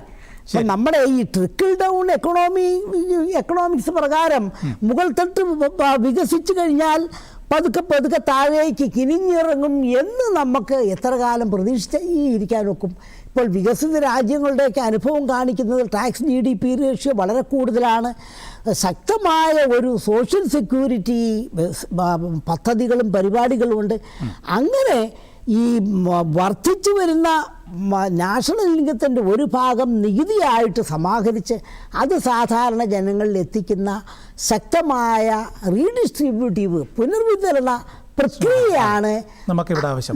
ഒരുപക്ഷേ ഈ ബഡ്ജറ്റിനകത്ത് സ്കീം ലിസ്റ്റ്, അതായത് നമുക്ക് ബഡ്ജറ്റിൻ ബ്രീഫോ ബഡ്ജറ്റഡ് ഗ്ലാൻസോ ഡോക്യുമെന്റ്സ് ഒന്നും ഇപ്പോൾ ലഭ്യമായിട്ടില്ല. വരും മണിക്കൂറുകളിൽ നമുക്കത് ലഭ്യമാകും. അപ്പോഴായിരിക്കാം നമുക്ക് സ്കീം തിരിച്ചുള്ള അലോക്കേഷൻ അറിയാൻ പറ്റുക. അങ്ങനെ ഒരു വ്യക്തത കിട്ടിക്കഴിഞ്ഞാൽ ഒരുപക്ഷെ അങ്ങയുടെ ചോദ്യത്തിനുള്ള ഉത്തരവും നമുക്ക് ലഭിക്കുമായിരിക്കും. ശ്രീ TP സെൻകുമാറിലേക്ക് പോകുന്നു. ഇൻഫ്രാസ്ട്രക്ചർ പുഷ് എന്ന് പറയുന്നത് കഴിഞ്ഞ കുറച്ച് ബഡ്ജറ്റുകളിലായിട്ട് നമ്മുടെ കേന്ദ്ര ബഡ്ജറ്റിലെ ഒരു പ്രധാന ഐറ്റമായിട്ട് നമുക്ക് കാണാൻ സാധിക്കുന്നതാണ്. നമുക്കറിയാം, നമ്മുടെ ഗതിശക്തി പോലുള്ള വലിയ വലിയ പ്രഖ്യാപനങ്ങൾ, നമ്മുടെ കോറിഡോർ വഴി നമ്മുടെ നാഷണൽ ഹൈവേസിനെ വാട്ടർ വേസിനെ എല്ലാം വീണ്ടും ഒരു റീഇൻവഗ്രേറ്റ് ചെയ്യുന്ന രീതിയിലുള്ള ഇൻവെസ്റ്റ്മെൻറ്റ് പ്രഖ്യാപനങ്ങൾ നമ്മൾ കണ്ടിട്ടുള്ളതാണ്. ഇത്തവണത്തെ പ്രഖ്യാപനങ്ങളും അതിനനുസരിച്ചുള്ളതാണ്. ക്യാപിറ്റൽ എക്സ്പെൻഡിച്ചർ ഓവറോളായി നമ്മൾ നോക്കിക്കഴിഞ്ഞാൽ ബഡ്ജറ്റിൽ 12.2 ലക്ഷം കോടി രൂപയായിട്ട് വർദ്ധിപ്പിക്കുന്നുവെന്ന് പറയുന്നുണ്ട്. ഇൻഫ്രാസ്ട്രക്ചർ പലപ്പോഴും ഇതിന് വേണ്ടിയിട്ട് ക്രെഡിറ്റ് നൽകുന്ന ആൾക്കാർക്ക് ഒരു റിസ്ക് ഉണ്ടാകുന്നതിനെക്കുറിച്ച് പറയാറുണ്ട്. അത് പരിഹരിക്കുന്നതിന് വേണ്ടിയിട്ട് ഇൻഫ്രാസ്ട്രക്ചർ റിസ്ക് ഗ്യാരണ്ടി ഫണ്ട് എന്ന് പറയുന്ന ഒരു സംവിധാനം തുടങ്ങുമെന്ന് പറയുന്നുണ്ട്. പല ഡെഡിക്കേറ്റഡ് റൈറ്റ്സും പുതിയതായിട്ട് നമ്മൾ ആരംഭിക്കുമെന്ന് പറയുന്നുണ്ട്. ഇത് പൊതു സ്വകാര്യ മേഖലയിലെ നമുക്ക് PPP മോഡിൽ പലപ്പോഴും സിറ്റീസിലും മറ്റ് മേജർ ഏരിയാസിലുമെല്ലാം റിയൽ എസ്റ്റേറ്റിനകത്തുള്ള ഇൻവെസ്റ്റ്മെൻറ്റിന് പ്രചോദനം നൽകുമെന്നാണ് മനസ്സിലാക്കുന്നത്. പുതിയ ഫ്രൈറ്റ് കോറിഡോറിനെ കുറിച്ച് പറയുന്നുണ്ട്. 20 നാഷണൽ വാട്ടർ വേകൾ അടുത്ത 5 വർഷങ്ങളായിട്ട് അവർ പൂർത്തീകരിക്കുമെന്ന് പറയുന്നുണ്ട്. ഈ ഇൻലാൻഡ് ഷിപ്പിങ്ങിനും അതുപോലെ തന്നെ കോസ്റ്റൽ ഷിപ്പിങ്ങിനും വേണ്ടിയിട്ടുള്ള ഒരു ത്രസ്റ്റ് നമ്മൾ കാണുന്നു. പതുക്കെ കോസ്റ്റൽ ഷിപ്പിങ്ങും ഇൻലാൻഡ് നാവിഗേഷനിലുമുള്ള നിലവിലെ നമ്മുടെ ട്രാൻസ്പോർട്ടേഷൻ്റെ ഒരു ഷെയർ എന്ന് പറയുന്നത് 6% നിന്നും 2047 ആകുമ്പോഴത്തേക്കും ഇരട്ടിപ്പിക്കണം, 12% എന്നുള്ളതാണ് സർക്കാരിൻ്റെ ഒരു ലക്ഷ്യം. കേരളത്തിനുൾപ്പെടെ വളരെ താല്പര്യമുള്ള സീപ്ലെയിൻ മാനുഫാക്ചറിങ്ങിന് വേണ്ടിയിട്ടുള്ള ഒരു VGF സ്കീമിനെ പ്രഖ്യാപിച്ചിട്ടുണ്ട്. കാർബൺ ക്യാപ്ചറിങ്ങിന് വേണ്ടിയിട്ട് 5 വർഷത്തിൽ 20,000 കോടി രൂപ. ഇങ്ങനെ ഇൻഫ്രാസ്ട്രക്ചർ പുഷിന് വേണ്ടിയിട്ട് നിരവധി പ്രഖ്യാപനങ്ങൾ നമ്മുടെ കേന്ദ്ര ബഡ്ജറ്റിൽ കാണാൻ സാധിക്കുന്നു. ഇതിനെ അങ്ങ് എങ്ങനെ വിലയിരുത്തുന്നു? ഈ ബഡ്ജറ്റിൽ ഞാൻ കാണുന്നത്, അതിൽ കുറച്ച് ഭാഗം എനിക്ക് വിട്ടുപോയി, ട്രാവലായിരുന്നു. പക്ഷേ ഇതിൽ കാണുന്നത് ഇപ്പോൾ ക്യാപിറ്റൽ എക്സ്പെൻഡിച്ചർ ഗവൺമെൻറ്റിൻ്റെ തന്നെ 12.2 lakh crore rupees വന്നു. കഴിഞ്ഞ ബഡ്ജറ്റിൽ അത് 11.6 lakh crore rupees ആയിരുന്നു. ഇത് മാത്രമല്ല, നമ്മുടെ ടയർ 2-3 സിറ്റീസിൽ കൊടുത്തിരിക്കുന്ന പ്രാധാന്യമാണ്. അതായത് മേജർ സിറ്റീസിൽ നിന്ന് കുറേ കൂടി താഴേക്ക് വരികയാണ്. അതുപോലെ വരുന്ന സമയത്ത് നേരത്തെ പറഞ്ഞ വില്ലേജസിൻ്റെ ആ പ്രശ്നങ്ങൾ കുറേ തീരുകയാണ്. കാരണം എല്ലാ വില്ലേജസിനോടും ഏകദേശം അടുത്ത് ഉള്ളതാണ് ടയർ 3 സിറ്റീസ്. അപ്പോൾ ടയർ 2 സിറ്റീസിലും ടയർ 3 സിറ്റീസിലും അത് വരുന്ന സമയത്ത് തീർച്ചയായിട്ടും ഈ കേരളം അല്ലാത്ത പോലെയുള്ള മറ്റ് സംസ്ഥാനങ്ങളുടെ where cities and villages are different, അവിടേക്ക് തീർച്ചയായിട്ടും ആ ഡെവലപ്മെൻറ്റ് വന്നെത്താൻ സാധിക്കും. ഇത് മാത്രമല്ല, ഈ നേരത്തെ പറഞ്ഞ റെയിൽ കോറിഡോർ വരുന്നത് പുതുതായിട്ട്, അത് Mumbai to Pune, Pune to Hyderabad, Hyderabad to Bangalore, Bangalore to Chennai, Delhi to Varanasi, Varanasi to Siliguri, ഇതേപോലെയുള്ള കോറിഡോറാണ് വരുന്നത്. That's a big corridor in which, അപ്പോൾ അത് കടന്നു പോകുന്ന എല്ലാ സ്ഥലങ്ങളിലും അത് തീർച്ചയായിട്ടും ഒരു എന്താണ് ഇമ്പാക്റ്റ് ഉണ്ടാകും. That is a big area in which it is going through. അപ്പോൾ തീർച്ചയായിട്ടും അങ്ങനെ ഒരു ഇതിലേക്ക് ഉണ്ടാകും. പിന്നെ അത് മാത്രമല്ല, നമ്മൾ ഈ ഡിസ്ട്രിബ്യൂഷന് വേണ്ടി ഉള്ള കാര്യങ്ങൾ നമ്മൾ എടുത്തു നോക്കുകയാണെങ്കിൽ നമ്മൾ ആൾറെഡി ഓൺഗോയിങ് പ്രോഗ്രാംസ് ഉണ്ട്. ആൾറെഡി ഓൺഗോയിങ് പ്രോഗ്രാംസിൽ ഇപ്പോൾ ഹൗസസിൻ്റെ കാര്യത്തിലായാലും അതുപോലെ നമ്മൾ ഹെൽത്ത് രംഗത്തുള്ള സ്കീംസിൻ്റെ കാര്യത്തിലായാലും അങ്ങനെയുള്ള സ്കീംസിൻ്റെ എല്ലാ കാര്യത്തിലും നമ്മൾ ധാരാളം അസിസ്റ്റൻസ് ഇപ്പോൾ പുവർ ആയിട്ടുള്ള സോക്കാൾഡ് സെക്ടേഴ്സിന് കൊടുത്തു വരുന്നുണ്ട്. അതായത് അതുകൊണ്ടാണ് ആക്ച്വലി എക്സ്ട്രീം പോവർട്ടി ലെവൽ എന്ന് പറയുന്നത് ഇപ്പോൾ ഒരു 1%ലേക്ക് താന്നു വന്നത്. അതുപോലെ മൾട്ടി ഡയമെൻഷണൽ പോവർട്ടിയും also has come down substantially. അപ്പോൾ അത് ഇനിയും കൂടി കുറയ്ക്കണമെങ്കിൽ തീർച്ചയായിട്ടും ആ ഓൺഗോയിങ് പ്രൊജക്റ്റ് കൂടി നമ്മൾ മറക്കരുത്. ഈ ബജറ്റ് എടുക്കുന്ന സമയത്ത് നമ്മൾ ശ്രദ്ധിക്കേണ്ട ഒരു കാര്യം എന്ന് പറയുന്നത്, നമ്മൾ ആ ഓൺഗോയിങ് പ്രൊജക്ട്സ് കൂടി നമ്മൾ ശ്രദ്ധിക്കണം. അത് ശ്രദ്ധിക്കുകയാണെങ്കിൽ മാത്രമാണ്. കാരണം ഈ തവണത്തെ പ്രൊജക്ട് ഇതെല്ലാവരും നമ്മൾ സാധാരണ ഒരു ബജറ്റ് കേൾക്കാനിരിക്കുന്നതിൻ്റെ പ്രധാന കാര്യം ഇൻകം ടാക്സ് എങ്ങനെയായി എന്നുള്ളതാണ്. ഈ തവണ ഇൻകം ടാക്സിൻ്റെ കാര്യം പറഞ്ഞുള്ള കാര്യം ലാസ്റ്റ് ഇയർ തന്നെ അത് കഴിഞ്ഞു. അതുപോലെ ടാക്സ് റിഫോംസ് എല്ലാം നടപ്പാക്കി കഴിഞ്ഞു. So that will be continue. So you don't have to worry about other things in that. അപ്പോൾ അങ്ങനെ ഒരു കാര്യമാണ് അതിൽ ടാക്സസിൻ്റെ കാര്യത്തിൽ ചെയ്തു വെച്ചിരിക്കുന്നത്. ബാക്കിയെല്ലാം ബേസിക്കലി ഇന്ത്യയെ എങ്ങനെ ഒരു ഡെവലപ്മെൻ്റൽ, അതായത് പ്രോസസ്സിംഗ് സെൻറ്ററിൻ്റെ ഇതാക്കിയെടുക്കുന്നത് ബയോഫാമ. ഈ 10,000 crore കൊടുക്കുന്നത് ഈ ബയോഫാമയിൽ വരുന്ന അതിൽ കംപ്ലീറ്റ് റിസർച്ച് അതുപോലുള്ള കാര്യങ്ങൾക്കായിട്ട് പോകുകയാണ്. സെമി കണ്ടക്ടറിൻ്റെ കാര്യത്തിൽ അത് 22,000 crore നിന്ന് 40,000 crore പോകുന്ന സമയത്ത് ആ ഏരിയയിൽ നമുക്കുണ്ടാകുന്ന ഇമ്പ്രൂവ്മെൻറ്റ്സ്, അതുപോലെയുള്ള കാര്യങ്ങളിൽ ഇലക്ട്രോണിക്സിൻ്റെ അത്തരം കാര്യങ്ങളിലൊക്കെ വരുന്ന കാര്യങ്ങളിൽ ഇപ്പോൾ റെയർ എർത്ത്സ് എടുക്കുന്ന കാര്യത്തിൽ ഒറീസ, കേരള, തമിഴ്നാട് ഇത്തരം സ്റ്റേറ്റ്സിലൊക്കെ എടുക്കുന്ന റെയർ എർത്ത്സ് എടുത്തിട്ട് we are going to manufacture these things.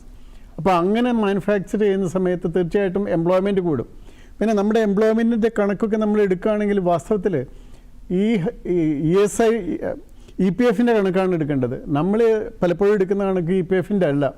അപ്പോൾ EPFൻ്റെ കണക്ക് എടുക്കുകയാണെങ്കിൽ തീർച്ചയായിട്ടും നമുക്ക് കാണാൻ പറ്റുന്നത് there is a good improvement in the employment and unemployment has come down. I can tell you this because I have prepared it. India later I will tell. So ആ മേഖലകളിലേക്ക് പോകുന്നുണ്ട്. So what is we are trust given is that നമ്മൾ already പുരോഗതി പ്രാപിച്ച സെക്ടറുകളിൽ dependency മാറ്റി, supply chain blocks മാറ്റി, depend on India much more.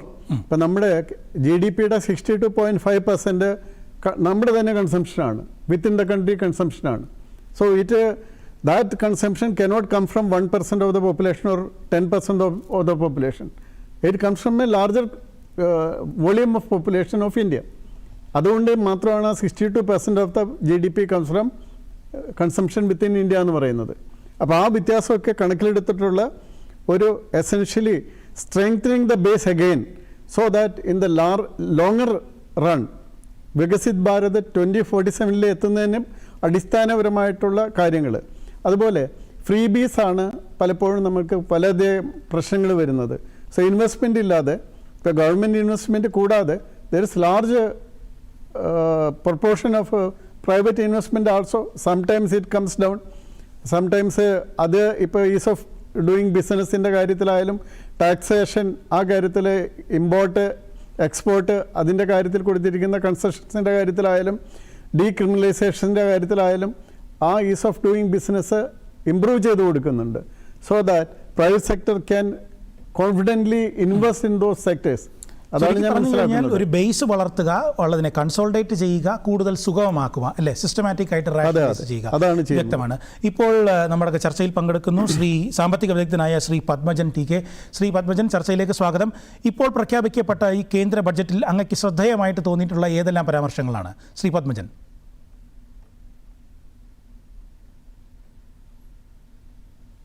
ഇന്ത്യയുടെ 2047 ആകുമ്പോഴേക്കും ഒരു വികസിത രാജ്യമാവുക എന്നുള്ള ലക്ഷ്യവും അതിൽ നേരിടുന്ന ആഗോള വെല്ലുവിളികളും പരിഗണിച്ചുകൊണ്ട് അവയോടുള്ള ഒരു കാലിബ്രേറ്റഡ് റെസ്പോൺസ് ആയിട്ടാണ് ഞാൻ ഈ ബജറ്റിനെ വിലയിരുത്തുന്നത്.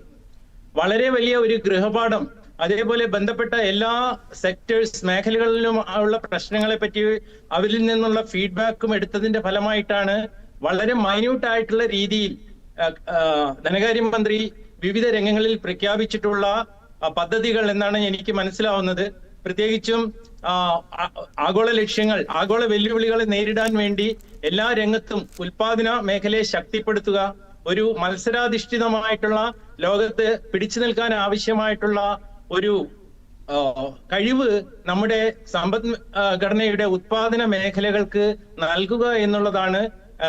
അതിനാണ് ത്രസ്റ്റ് കൊടുത്തതായിട്ട് കാണുന്നത്. പ്രത്യേകിച്ച് സെമി കണ്ടക്ടർ ഏരിയ, അതേപോലെ തന്നെ ഇൻഫ്രാസ്ട്രക്ചർ ഏരിയ, ഷിപ്പിംഗ്, കണ്ടെയ്നർ, ഇങ്ങനെയുള്ള ഏത് മേഖലകൾ വളരെയധികം മൈന്യൂട്ടായിട്ടുള്ള ഏരിയയിലേക്ക് ധനകാര്യമന്ത്രി കടന്നു പോവുകയും ഓരോ പദ്ധതികൾ ആ ഏരിയയിൽ പ്രഖ്യാപിക്കുകയും ചെയ്തിട്ടുണ്ട് എന്നുള്ളത് എവിടെയൊക്കെയാണ് ധനകാര്യ മേഖലയിൽ ഒരു വീക്ക് പോയിന്റ്സ് കാണുന്നത് അല്ലെങ്കിൽ പ്രോത്സാഹനം വേണ്ടത് എന്നുള്ള ഒരു വിശദമായ പഠനത്തിന്റെ അടിസ്ഥാനത്തിൽ അത്തരം മേഖലകൾക്ക് വേണ്ട ധനസഹായവും സപ്പോർട്ടും സ്കീമുകളും പ്രഖ്യാപിച്ചിരിക്കുന്നു.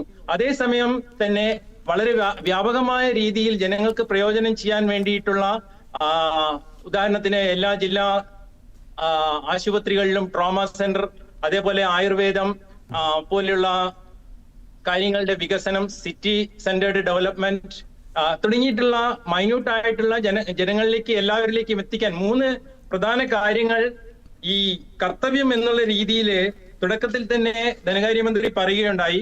ഒന്ന്, ആക്സിലറേറ്റഡ് ആൻഡ് സസ്റ്റൈനബിൾ ഗ്രോത്ത് ആണ്. കഴിഞ്ഞ വർഷങ്ങളായിട്ട് നമ്മൾ അച്ചീവ് ചെയ്യുന്ന ഏകദേശം 6 to 7% ഗ്രോത്ത് അത് സസ്റ്റൈനബിൾ ആയി നിലനിർത്തുക എന്നുള്ളതാണ് ഒന്നാമതായിട്ടുള്ള കർത്തവ്യമായി കാണുന്നത്.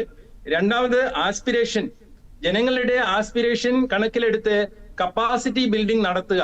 അതായത് മീൻ കൊടുക്കുന്നതിന് പകരം മീൻ പിടിക്കാൻ ജനങ്ങളെ പര്യാപ്തരാക്കുക എന്നുള്ള ഒരു ദർശനമാണ് ബജറ്റിൽ കാണുന്നത്. മൂന്നാമത്തത്, സബ്കാ സാത്ത് സബ്കാ വികാസ് എന്നുള്ളതാണ് പറഞ്ഞിരിക്കുന്നത്. അതിന്റെ ഭാഗമായിട്ട് എല്ലാ ഫാമിലികൾക്ക്, എല്ലാ കമ്മ്യൂണിറ്റികൾക്ക്, അതേപോലെ എല്ലാ വിഭാഗങ്ങൾക്കും അതിന് വേണ്ട റിസോഴ്സസ് ഉറപ്പുവരുത്തുക. ഈ 3 കർത്തവ്യങ്ങളാണ് ധനകാര്യമന്ത്രി പറഞ്ഞിരിക്കുന്നത്. വ്യക്തമാണ് ശ്രീ പത്മജൻ. തുടരുക, ചർച്ചയിലേക്ക് അങ്ങയിലേക്ക് തിരിച്ചെത്താം. ഞാൻ വളരെ എളുപ്പത്തിൽ ശ്രീ കൈലാസ്നാഥിലേക്ക് പോകട്ടെ. ഈ പറഞ്ഞ 3 പദങ്ങളെക്കുറിച്ച് പറയുന്നുണ്ട്. അതിനകത്ത് രണ്ടാമത്തെ പദം എന്ന് പറഞ്ഞാൽ ജനങ്ങളുടെ meeting the aspirations of the people എന്നുള്ളതാണ്.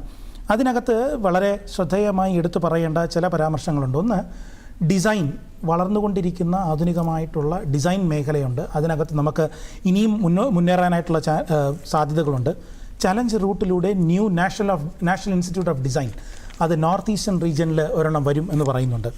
2, ഇപ്പോൾ തന്നെ നമുക്ക് അറിയാവുന്നതാണ്, ഈ ആനിമൽ ഹസ്ബൻഡറി പോലുള്ള വലിയ മേഖലയാണ്, കേരളത്തിനുൾപ്പെടെ വലിയ സാധ്യതയുള്ള മേഖലയാണ്. അവിടെ ക്യാപിറ്റൽ ഇൻവെസ്റ്റ്മെൻറ്റിന് വേണ്ടിയിട്ട് സബ്സിഡി നൽകുന്നതിന് പദ്ധതിയെക്കുറിച്ച് പറയുന്നുണ്ട്. യോഗയും ആയുർവേദവും നമുക്കറിയാം നമ്മുടെ തന്നെ പാരമ്പര്യത്തിൻ്റെ ഭാഗമായിട്ടുള്ളതാണ്, കേരളത്തിന് പ്രത്യേക താല്പര്യങ്ങളുള്ളതാണ്. അതിനകത്ത് പുതിയ 3 all India institute for Ayurveda തുടങ്ങുന്നതിനെക്കുറിച്ച് പറയുന്നുണ്ട്. ഡ്രഗ് ടെസ്റ്റിങ്ങിൻ്റെ കാര്യവും പറയുന്നുണ്ട്.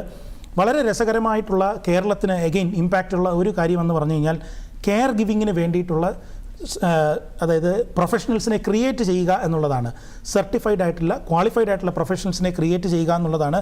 അതിനുവേണ്ടി ഏതാണ്ട് 1.5 ലക്ഷത്തോളം ആൾക്കാർക്ക് ഇത്തരത്തിൽ പ്രൊഫഷണലുകളെ ക്രിയേറ്റ് ചെയ്യാനായിട്ട് ട്രെയിനിങ് നൽകുന്ന കാര്യം പറയുന്നുണ്ട്.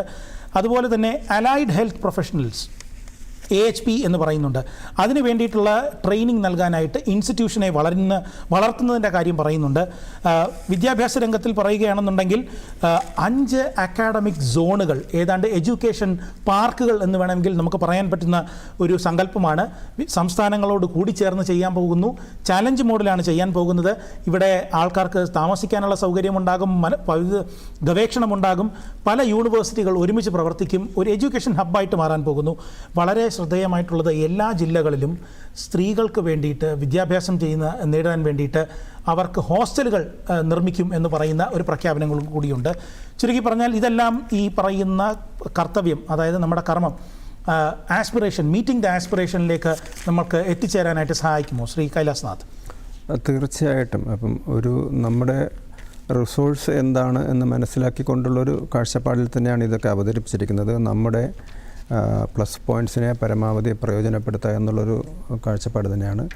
കേരളത്തെ സംബന്ധിച്ചിടത്തോളം ആണെങ്കിൽ നമ്മുടെ കേരള സർക്കാർ കേന്ദ്ര സർക്കാരിന് മുമ്പിൽ വെച്ചിരുന്ന കാര്യങ്ങളെക്കാൾ, ഇപ്പം നേരത്തെ പിന്നെ സൂചിപ്പിച്ചതുപോലെ തന്നെയുള്ള കാര്യങ്ങൾ എനിക്ക് തോന്നുന്നു അവർ പ്രതീക്ഷിക്കാത്തതിനേക്കാൾ, അല്ലെങ്കിൽ അവർ വിഭാവനം ചെയ്തതിനേക്കാൾ, അവർ ആഗ്രഹിക്കാത്തതിനേക്കാൾ വലിയ കാര്യങ്ങളാണ് നമുക്ക് പ്രയോജനപ്പെടുത്താൻ പറ്റുന്ന രീതിയിൽ നമ്മുടെ റിസോഴ്സ് ഉപയോഗിച്ചുകൊണ്ട്, കേരളത്തിൻ്റെ വിഭവങ്ങൾ ഉപയോഗിച്ചുകൊണ്ട് നമുക്ക് ചെയ്യാൻ പറ്റും. നമ്മുടെ വിദ്യാസമ്പന്നരായ ആളുകളുണ്ട്, പലരും പുറത്തൊക്കെ നഴ്സുമാരും അങ്ങനെ ഉള്ള രീതിയിലൊക്കെ പോകുന്ന ആളുകളാണ്. അപ്പോൾ അവരുടെയൊക്കെ റിസോഴ്സിനെ കുറച്ചുകൂടി നല്ല രീതിയിൽ ഉപയോഗപ്പെടുത്താൻ പറ്റിയ സജഷൻസൊക്കെയാണ് വന്നിരിക്കുന്നത്. അതിൽ ഇതെല്ലാം തന്നെ കേരളത്തിന് വളരെ ഗുണകരമാണെന്ന് എനിക്ക് തോന്നുന്നത്. ഇപ്പം പ്രത്യേകിച്ച് കോക്കനട്ട്, ഇപ്പോൾ അവർ പ്രത്യേകിച്ച് എടുത്തു പറയുന്നുണ്ട്, രാജ്യത്തെ 30 ദശലക്ഷം ആളുകൾ കോക്കനട്ടിൽ ബന്ധപ്പെട്ട് കഴിയുന്നു. അതിൽ തന്നെ 10 ദശലക്ഷം ആളുകൾ, 1 കോടിയോളം പേർ കോക്കനട്ട് കൃഷിക്കാരാണ്. ഇതിനെ സമ്പുഷ്ടമാക്കാനുള്ള കോക്കനട്ടിന് വേണ്ടിയിട്ടുള്ള നിരവധി പ്രൊഡക്ഷൻ സ്കീമാണ് അവതരിപ്പിച്ചിരിക്കുന്നത്. ഇതൊക്കെ കേരളത്തിന് പരമാവധി പ്രയോജനപ്പെടുത്താവുന്നതാണ്. അതുപോലെ തന്നെ നമ്മുടെ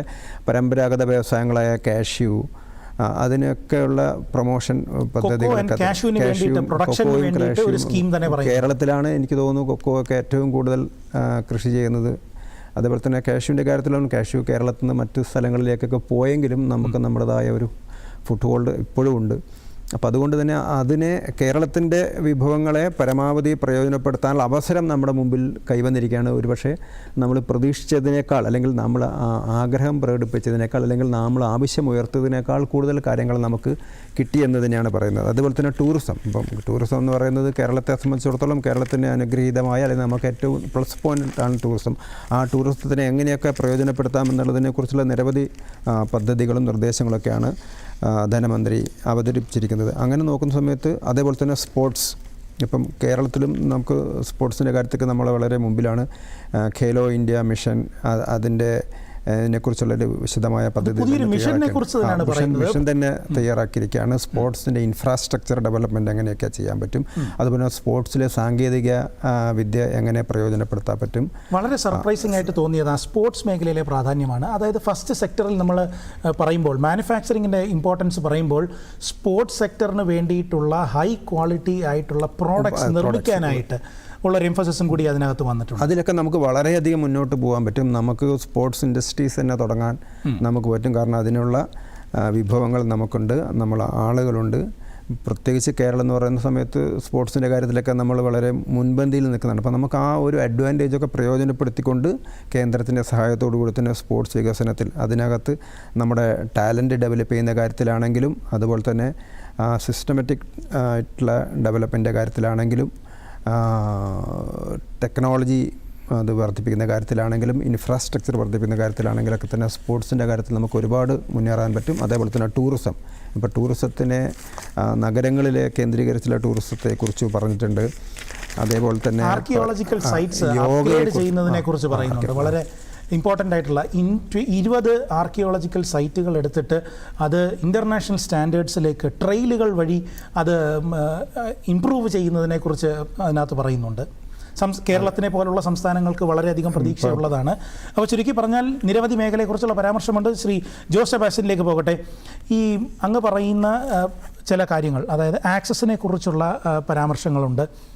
ഈ പരാമർശത്തിനകത്ത് വളരെ ശ്രദ്ധേയമായിട്ട് തോന്നിയത് സാൻഡിൽവുഡിനെ കുറിച്ചുള്ളതാണ്. അതായത് ആദ്യം നമ്മൾ കോക്കനട്ട് പ്രൊഡക്ഷൻ സ്കീമിനെ കുറിച്ച് പറഞ്ഞു. നാളികേരം വർദ്ധിപ്പിച്ചുകൊണ്ട് അത് ജനങ്ങളിലേക്ക് കൂടുതൽ ബെനിഫിറ്റ്സ് എത്തിക്കുന്നു.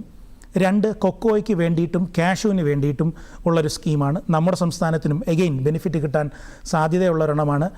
ഒരു പാരഡോക്സ് ഉള്ളത്, കശുവണ്ടി പല മേഖലകളിലേക്ക് എത്തിച്ചു കൊണ്ടിരുന്ന കേരളം ഇന്നും ഇന്ത്യയിലെ ടോട്ടൽ എക്സ്പോർട്സിൻ്റെ അകത്ത് ഏതാണ്ട് 40 to 50% നമുക്കിപ്പോഴും ഒരു സ്ട്രെങ്ത് ഉണ്ട്. പക്ഷേ ഇതിനകത്തുള്ള റിസോഴ്സസ് നമുക്കിപ്പോൾ ഇമ്പോർട്ട് ചെയ്യേണ്ടി വരുന്നു എന്നുള്ളതാണ്.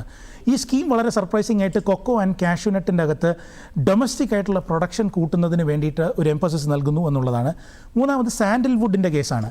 നമുക്കറിയാം നമ്മുടെ ട്രഡീഷണൽ ആയിട്ട് വളർന്നുകൊണ്ടിരുന്ന ഒരു ഇൻഡസ്ട്രിയാണ്. പലപ്പോഴും വില്ലേജ് മോഡലാണ് വർക്ക് ചെയ്തിരുന്നത്. സാൻഡിൽവുഡ് വളർത്തുന്നതിന് വേണ്ടിയിട്ട്, അതിൻ്റെ കൃഷി വർദ്ധിപ്പിക്കുന്നതിന് വേണ്ടിയിട്ട്, വാല്യൂ അഡിഷൻ കൂട്ടുന്നതിന് വേണ്ടിയിട്ടുള്ള പരാമർശമുണ്ട്. ഭാരത് വിസ്താർ എന്ന് പറഞ്ഞുകൊണ്ട് മൾട്ടി ലിംഗ്വൽ AI പോർട്ടലാണ്. ഇത് കാർഷിക മേഖലയിലെ ആൾക്കാരിലേക്ക് കൂടുതൽ വിവരങ്ങളും ടെക്നോളജിയും എത്തിക്കാനായിട്ടുള്ള ശ്രമമാണ്. ദിവ്യാംഗ് കൗശൽ യോജന എന്ന് പറയുന്നൊരെണ്ണവും ദിവ്യാംഗ് സഹായ യോജന എന്ന് പറയുന്ന അസിസ്റ്റീവ് ഡിവൈസസിന് വേണ്ടിയിട്ട് അതിൻ്റെ പ്രൊഡക്ഷൻ കൂട്ടാനായിട്ടുള്ള പ്രഖ്യാപനങ്ങൾ അതിനകത്ത് വന്നിട്ടുണ്ട്. മെൻ്റൽ ഹെൽത്തിൻ്റെ കാര്യം നമ്മൾ ഇന്ത്യ കൂടുതൽ ചർച്ച ചെയ്യുന്നൊരു സാഹചര്യത്തിൽ mental health institution, national institution റാഞ്ചിയിലും തേസ്പൂരിലും നമ്മൾ സ്ഥാപിക്കുന്നതിനെക്കുറിച്ച് ബഡ്ജറ്റിൽ പരാമർശമുണ്ട്. ഈസ്റ്റേൺ കോസ്റ്റിൽ ഒരു ഇൻഡസ്ട്രിയൽ കോറിഡോറിനെ കുറിച്ചും ഒരു പ്രഖ്യാപനമുണ്ട്. ചുരുക്കി പറഞ്ഞാൽ ആക്സസിൽ ഈ പറയുന്നത് പോലെ വിവിധ ആവശ്യങ്ങൾ, വിവിധ മേഖലകളിൽ നിന്നുള്ള ആവശ്യങ്ങൾ, വിവിധ തലങ്ങളിലുള്ള ആവശ്യങ്ങൾ നിറവേറ്റാനായിട്ട് ഈ ബഡ്ജറ്റിൽ പ്രഖ്യാപനങ്ങളുണ്ട്. അങ്ങ് ഇതിനെ എങ്ങനെ വിലയിരുത്തുന്നു?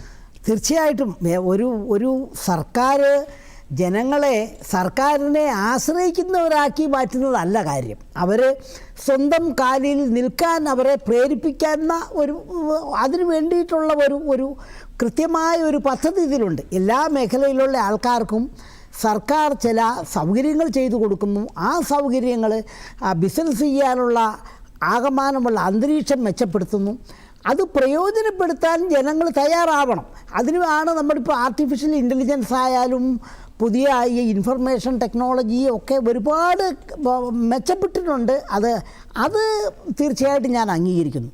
അതേസമയം തന്നെ ഞാൻ ഈ നേരത്തെ പറഞ്ഞ ഈ ആശങ്ക എന്ന് പറയുന്നത് തീർത്തും അസ്ഥാനത്താണോ എന്നൊരു ചോദ്യമുണ്ട്. കാരണം ഇത്രയും വികസനവും ഇത്രയും കാര്യങ്ങൾ നടക്കുമ്പോഴും ഈ കൃത്യമായ ഒരു റീഡിസ്ട്രിബ്യൂട്ടീവ് പോളിസി, ഇപ്പം നമ്മുടെ കേരളത്തിൻ്റെ കാര്യം നമുക്ക് വ്യത്യസ്തമായിട്ട് കാണാം. അതുപോലെയല്ല നമ്മുടെ ഇന്ത്യയിലെ മറ്റ് സംസ്ഥാനങ്ങൾ. നമുക്കറിയാം വൻതോതിൽ ഇപ്പം കേരളത്തിൽ തന്നെ 30 ലക്ഷം അന്യസംസ്ഥാന തൊഴിലാളികൾ ജോലി ചെയ്യുകയാണ്.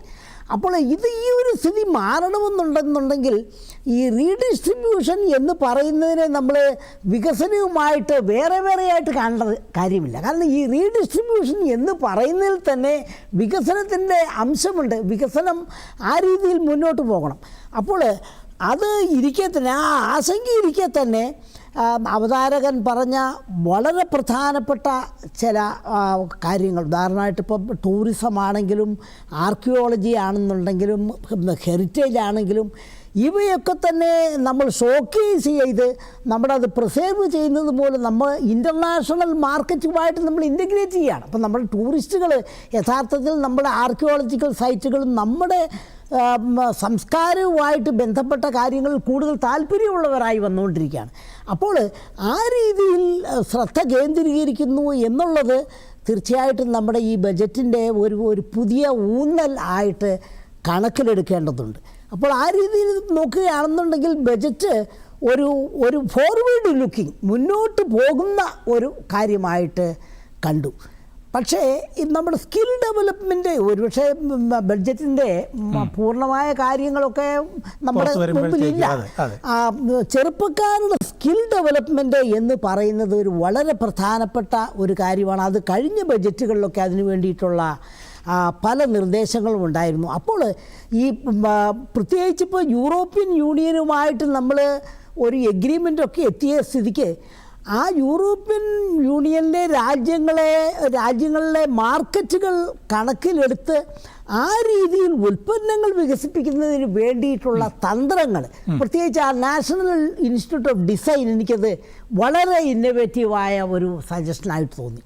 അപ്പോൾ അവയൊക്കെ തന്നെ നമ്മുടെ ചെറുപ്പക്കാരെ ടാർഗറ്റഡ് ആയിട്ട് ചില പ്രത്യേക മേഖലകളിൽ സ്കിൽ ഡെവലപ്പ് ചെയ്തുക, ആ സ്കിൽ വഴിയായിട്ട് ഉൽപ്പന്നങ്ങളാക്കി മാറ്റി അവ മറ്റ് രാജ്യങ്ങളിലേക്ക് കയറ്റി വെച്ച് നമ്മുടെ എക്സ്പോർട്ട് കേപ്പബിലിറ്റി വർദ്ധിപ്പിക്കുന്നതിനുള്ള ഒരുപാട് നിർദ്ദേശങ്ങൾ ഈ ബഡ്ജറ്റിലുണ്ട്. പ്രത്യേകിച്ച് തന്നെ എക്സ്പോർട്ടേഴ്സിന് വേണ്ടിയിട്ടുള്ള സ്കീമുകൾ, എക്സ്പോർട്ടിനെ ലക്ഷ്യമാക്കിയിട്ടുള്ള ഇമ്പോർട്ടിന് വേണ്ടിയിട്ടുള്ള സ്കീമുകൾ. അപ്പോൾ അവയൊക്കെ തന്നെ പ്രയോജനപ്പെടുത്തി വെൽത്ത് ക്രിയേഷൻ്റെ, സമ്പത്തുൽപാദനത്തിൽ രാജ്യം ഒരു പുതിയ തലത്തിലേക്ക് പോകും എന്നുള്ള കാര്യത്തിൽ യാതൊരു വ്യക്തമാണ്. ശ്രീ സെൻകുമാറിലേക്ക് വളരെ എളുപ്പത്തിലൊന്ന് പോയിക്കോട്ടെ. വളരെ ചുരുക്കി നമുക്ക് നോക്കിക്കഴിഞ്ഞാൽ ഫിനാൻഷ്യൽ സെക്ടർ നമ്മുടെ ഇന്ത്യയുടെ വളർച്ചയ്ക്ക് വലിയ സംഭാവന നൽകിയിട്ടുള്ളൊരു മേഖലയാണ്. ഇനിയും വളരേണ്ടത് അനിവാര്യമാണ്. ഫിനാൻഷ്യൽ സെക്ടറിനെ കുറിച്ചുള്ള 4 ശ്രദ്ധേയമായിട്ടുള്ള പരാമർശങ്ങൾ. ബാങ്കിങ് സെക്ടർ റിഫോംസിന് വേണ്ടിയിട്ട് ഹൈ ലെവൽ കമ്മിറ്റി പ്രഖ്യാപിച്ചിട്ടുണ്ട്. പൊതുമേഖലയിലുള്ള NBFCs, അതായത് PFC, പവർ ഫിനാൻസ് കോർപ്പറേഷനും റൂറൽ ഇലക്ട്രിഫിക്കേഷൻ കോർപ്പറേഷൻ്റെയും റീസ്ട്രക്ചറിങ്ങിന് വേണ്ടിയിട്ടുള്ള പ്രപ്പോസലുണ്ട്. ഫോറിൻ എക്സ്ചേഞ്ച് നോൺ ഡെപ്റ്റ് ക്രെഡിറ്റ് റൂൾസിനെ കുറിച്ച് ഒരു റിവ്യൂ നടത്തുമെന്ന് പറയുന്നുണ്ട്. വളരെ ശ്രദ്ധേയമായിട്ടുള്ള മുനിസിപ്പൽ ബോണ്ട്സിൻ്റെ കാര്യമാണ്. മുനിസിപ്പൽ ബോണ്ട്സ് ഇറക്കുകയാണെന്നുണ്ടെങ്കിൽ നിലവിലത്തെ അവസ്ഥയിൽ അമൃത് സ്കീമിനകത്ത് 200 കോടി രൂപ വരെ അവർ മുനിസിപ്പൽ ബോണ്ട് ഇറക്കുകയാണെങ്കിൽ അതിനകത്തൊരു സപ്പോർട്ട് ഉണ്ടായിരുന്നു, അത് തുടരും. പക്ഷേ 1000 കോടിയിൽ കൂടുതലുള്ള ബോണ്ടുകൾക്ക് 100 കോടി രൂപ വരെ ഇൻസെൻറ്റീവായിട്ട് പ്രഖ്യാപിക്കുമെന്നാണ് പറഞ്ഞിരിക്കുന്നത്. ഈ ഫിനാൻഷ്യൽ സെക്ടർ റിഫോംസിനെ എങ്ങനെ കാണുന്നു? വളരെ ചുരുക്കി. ഫിനാൻഷ്യൽ എനിക്കത് കൂടുതൽ കാണാൻ പറ്റിയില്ല. ഓൺ ട്രാഫിക്കായിരുന്നു, ഞാൻ ട്രാവൽ ആയിരുന്നു, അതുകൊണ്ട് എനിക്ക് കൂടുതൽ ശ്രദ്ധിക്കാൻ പറ്റിയില്ല. പക്ഷേ ഫിനാൻഷ്യൽ ആയിട്ടുള്ള കാര്യങ്ങളിൽ നമ്മൾ MSME തന്നെ എടുക്കുകയാണെങ്കിൽ അവർക്ക് വേണ്ടി കുറേ പ്രഖ്യാപിച്ചിട്ടുള്ളതായിട്ട് ഞാൻ മനസ്സിലാക്കുന്നു. അതായത് MSMEയുടെ കാര്യത്തിൽ എനിക്ക് തോന്നുന്നു ക്രെഡിറ്റ് ഗ്യാരണ്ടി സ്കീമുണ്ട്. അതുപോലെ CPSEs അവിടെ നിന്ന് പർച്ചേസ് ചെയ്യാനുള്ള നിർദ്ദേശങ്ങളുണ്ട്, പബ്ലിക് സെക്ടറിലുണ്ട്. ഒരു SMEക്ക് വേണ്ടിയിട്ടുള്ളൊരു ഗ്രോത്ത് ഫണ്ട് 10,000 കോടിയുടെ ഉണ്ട്. Self reliant India fund top 2000 കോടി പറയുന്നുണ്ട്. ലിക്വിഡിറ്റി സപ്പോർട്ട്, ട്രെഡ് സിസ്റ്റം, അതുപോലെ ക്രെഡിറ്റ് ഗ്യാരണ്ടി ഉണ്ട്, ജം പർച്ചേസ് ഉണ്ട്, ട്രെഡ്സിൻ്റെ റിസീവബിൾ അസറ്റ് ആക്കി മാറ്റാനുള്ള ഒരു പ്രഖ്യാപനം. അതുപോലെ കോർപ്പറേറ്റ് മിത്രാസ് ഉണ്ട്. അതെ, കോർപ്പറേറ്റ് മിത്രാസ് ഉണ്ട്. അപ്പോൾ ഇത് നമ്മൾ കാണേണ്ടത് ഇപ്പോൾ വന്നിട്ടുള്ള 4 കോഡ്, അതായത് നമ്മൾ ഇതിനെല്ലാം കാണേണ്ടത് ഇതുവരെ ഇപ്പോൾ നമ്മൾ 4 യൂറോപ്യൻ യൂണിയനടക്കം 4 രാജ്യങ്ങളായിട്ട് FTA നടപ്പാകുന്നു. 27ഓടുകൂടി അത് യൂറോപ്യൻ യൂണിയനായിട്ട് നടപ്പാക്കും. അങ്ങനെ വരുന്ന സമയത്ത് ഈ ഫൈനാൻഷ്യൽ സെക്ടറിലുണ്ടാകുന്ന റിഫോംസിൽ നമ്മൾ കണ്ടിരുന്നത് താഴെ തലങ്ങളിലേക്ക് ഫൈനാൻസ് ആവശ്യത്തിന് എത്തുന്നുണ്ടെന്നുള്ളതാണ്. ഡെവലപ്മെൻറ്റിൽ ഇപ്പോൾ അവർക്ക് MSME വർക്ക് ചെയ്യുകയാണെങ്കിലും അതുപോലെയുള്ള സ്മോൾ സെക്ടറിന് ഏത് വർക്ക് ചെയ്യുകയാണെങ്കിലും അവർക്ക് ഫണ്ട് കിട്ടണമായിരുന്നു. ആ ഫണ്ടിൻ്റെ ലഭ്യത ഉറപ്പാക്കാൻ വേണ്ടിയുള്ള നടപടികൾ വരുന്നുണ്ട്. അതേസമയം പണ്ടുണ്ടായിരുന്നത് പോലെ, ഒരു കാലഘട്ടത്തിലുണ്ടായിരുന്ന പോലെ ലാർജ് സ്കെയിലായിട്ടുള്ള ഫണ്ടുകൾ എടുത്തുകൊണ്ട് പോയിട്ട് അത് മുഴുവൻ ദുരുപയോഗം ചെയ്ത് രാഷ്ട്രത്തെ പറ്റിക്കുന്ന പരിപാടി നിർത്താനായിട്ടുള്ള നടപടികൾ ആൾറെഡി സ്വീകരിച്ചിട്ടുണ്ട്. അതിൻ്റെ തുടർച്ചയും കാണുന്നുണ്ട്. അപ്പോൾ അങ്ങനെ ഫണ്ട് ദുരുപയോഗം ചെയ്ത് രാഷ്ട്രത്തിൻ്റെ ലാർജ് സ്കെയിലായിട്ടുള്ള ഫണ്ടുകൾ, അപ്പോൾ അത് നമ്മൾ ആൾറെഡി ആക്ഷനൊക്കെ എടുത്ത് വന്നിട്ടുള്ളതാണ്. എനിക്ക് തോന്നുന്നു ആ ഭാഗത്തേക്ക് കൂടെ അതിൻ്റെ സ്ട്രെസ്സിങ് വരുന്നുണ്ട്. അതായത് ഒരു എഫിഷ്യൻസി ഓഫ് ഫണ്ട് യൂട്ടിലൈസേഷൻ കൂട്ടാനായിട്ട് നമുക്ക് സാധിച്ചിട്ടുണ്ട് എന്നുള്ളതാണ്. തീർച്ചയായിട്ടും ശരി, വ്യക്തമാണ് സാർ. സമയച്ചുരുക്കം ഉള്ളത് കൊണ്ട് ഞാൻ നമ്മുടെ അടുത്ത അതിഥിയിലേട്ടും കൂടെ ഒന്ന് പോവുകയാണ്. ശ്രീ പത്മജൻ, നമ്മുടെ ആ ടാക്സ് റിഫോമിനെ കുറിച്ച് പാർട്ട് ബി ഓഫ് ദ ബഡ്ജറ്റിൻ്റെ കാര്യമാണ്. മിക്കവാറും ഉണ്ടായിട്ടുള്ള ചില എക്സംഷൻസ് ഉണ്ട്. കസ്റ്റംസിലാണെങ്കിലും അതെ, സെൻട്രൽ എക്സൈസിലാണെങ്കിലും അതെ.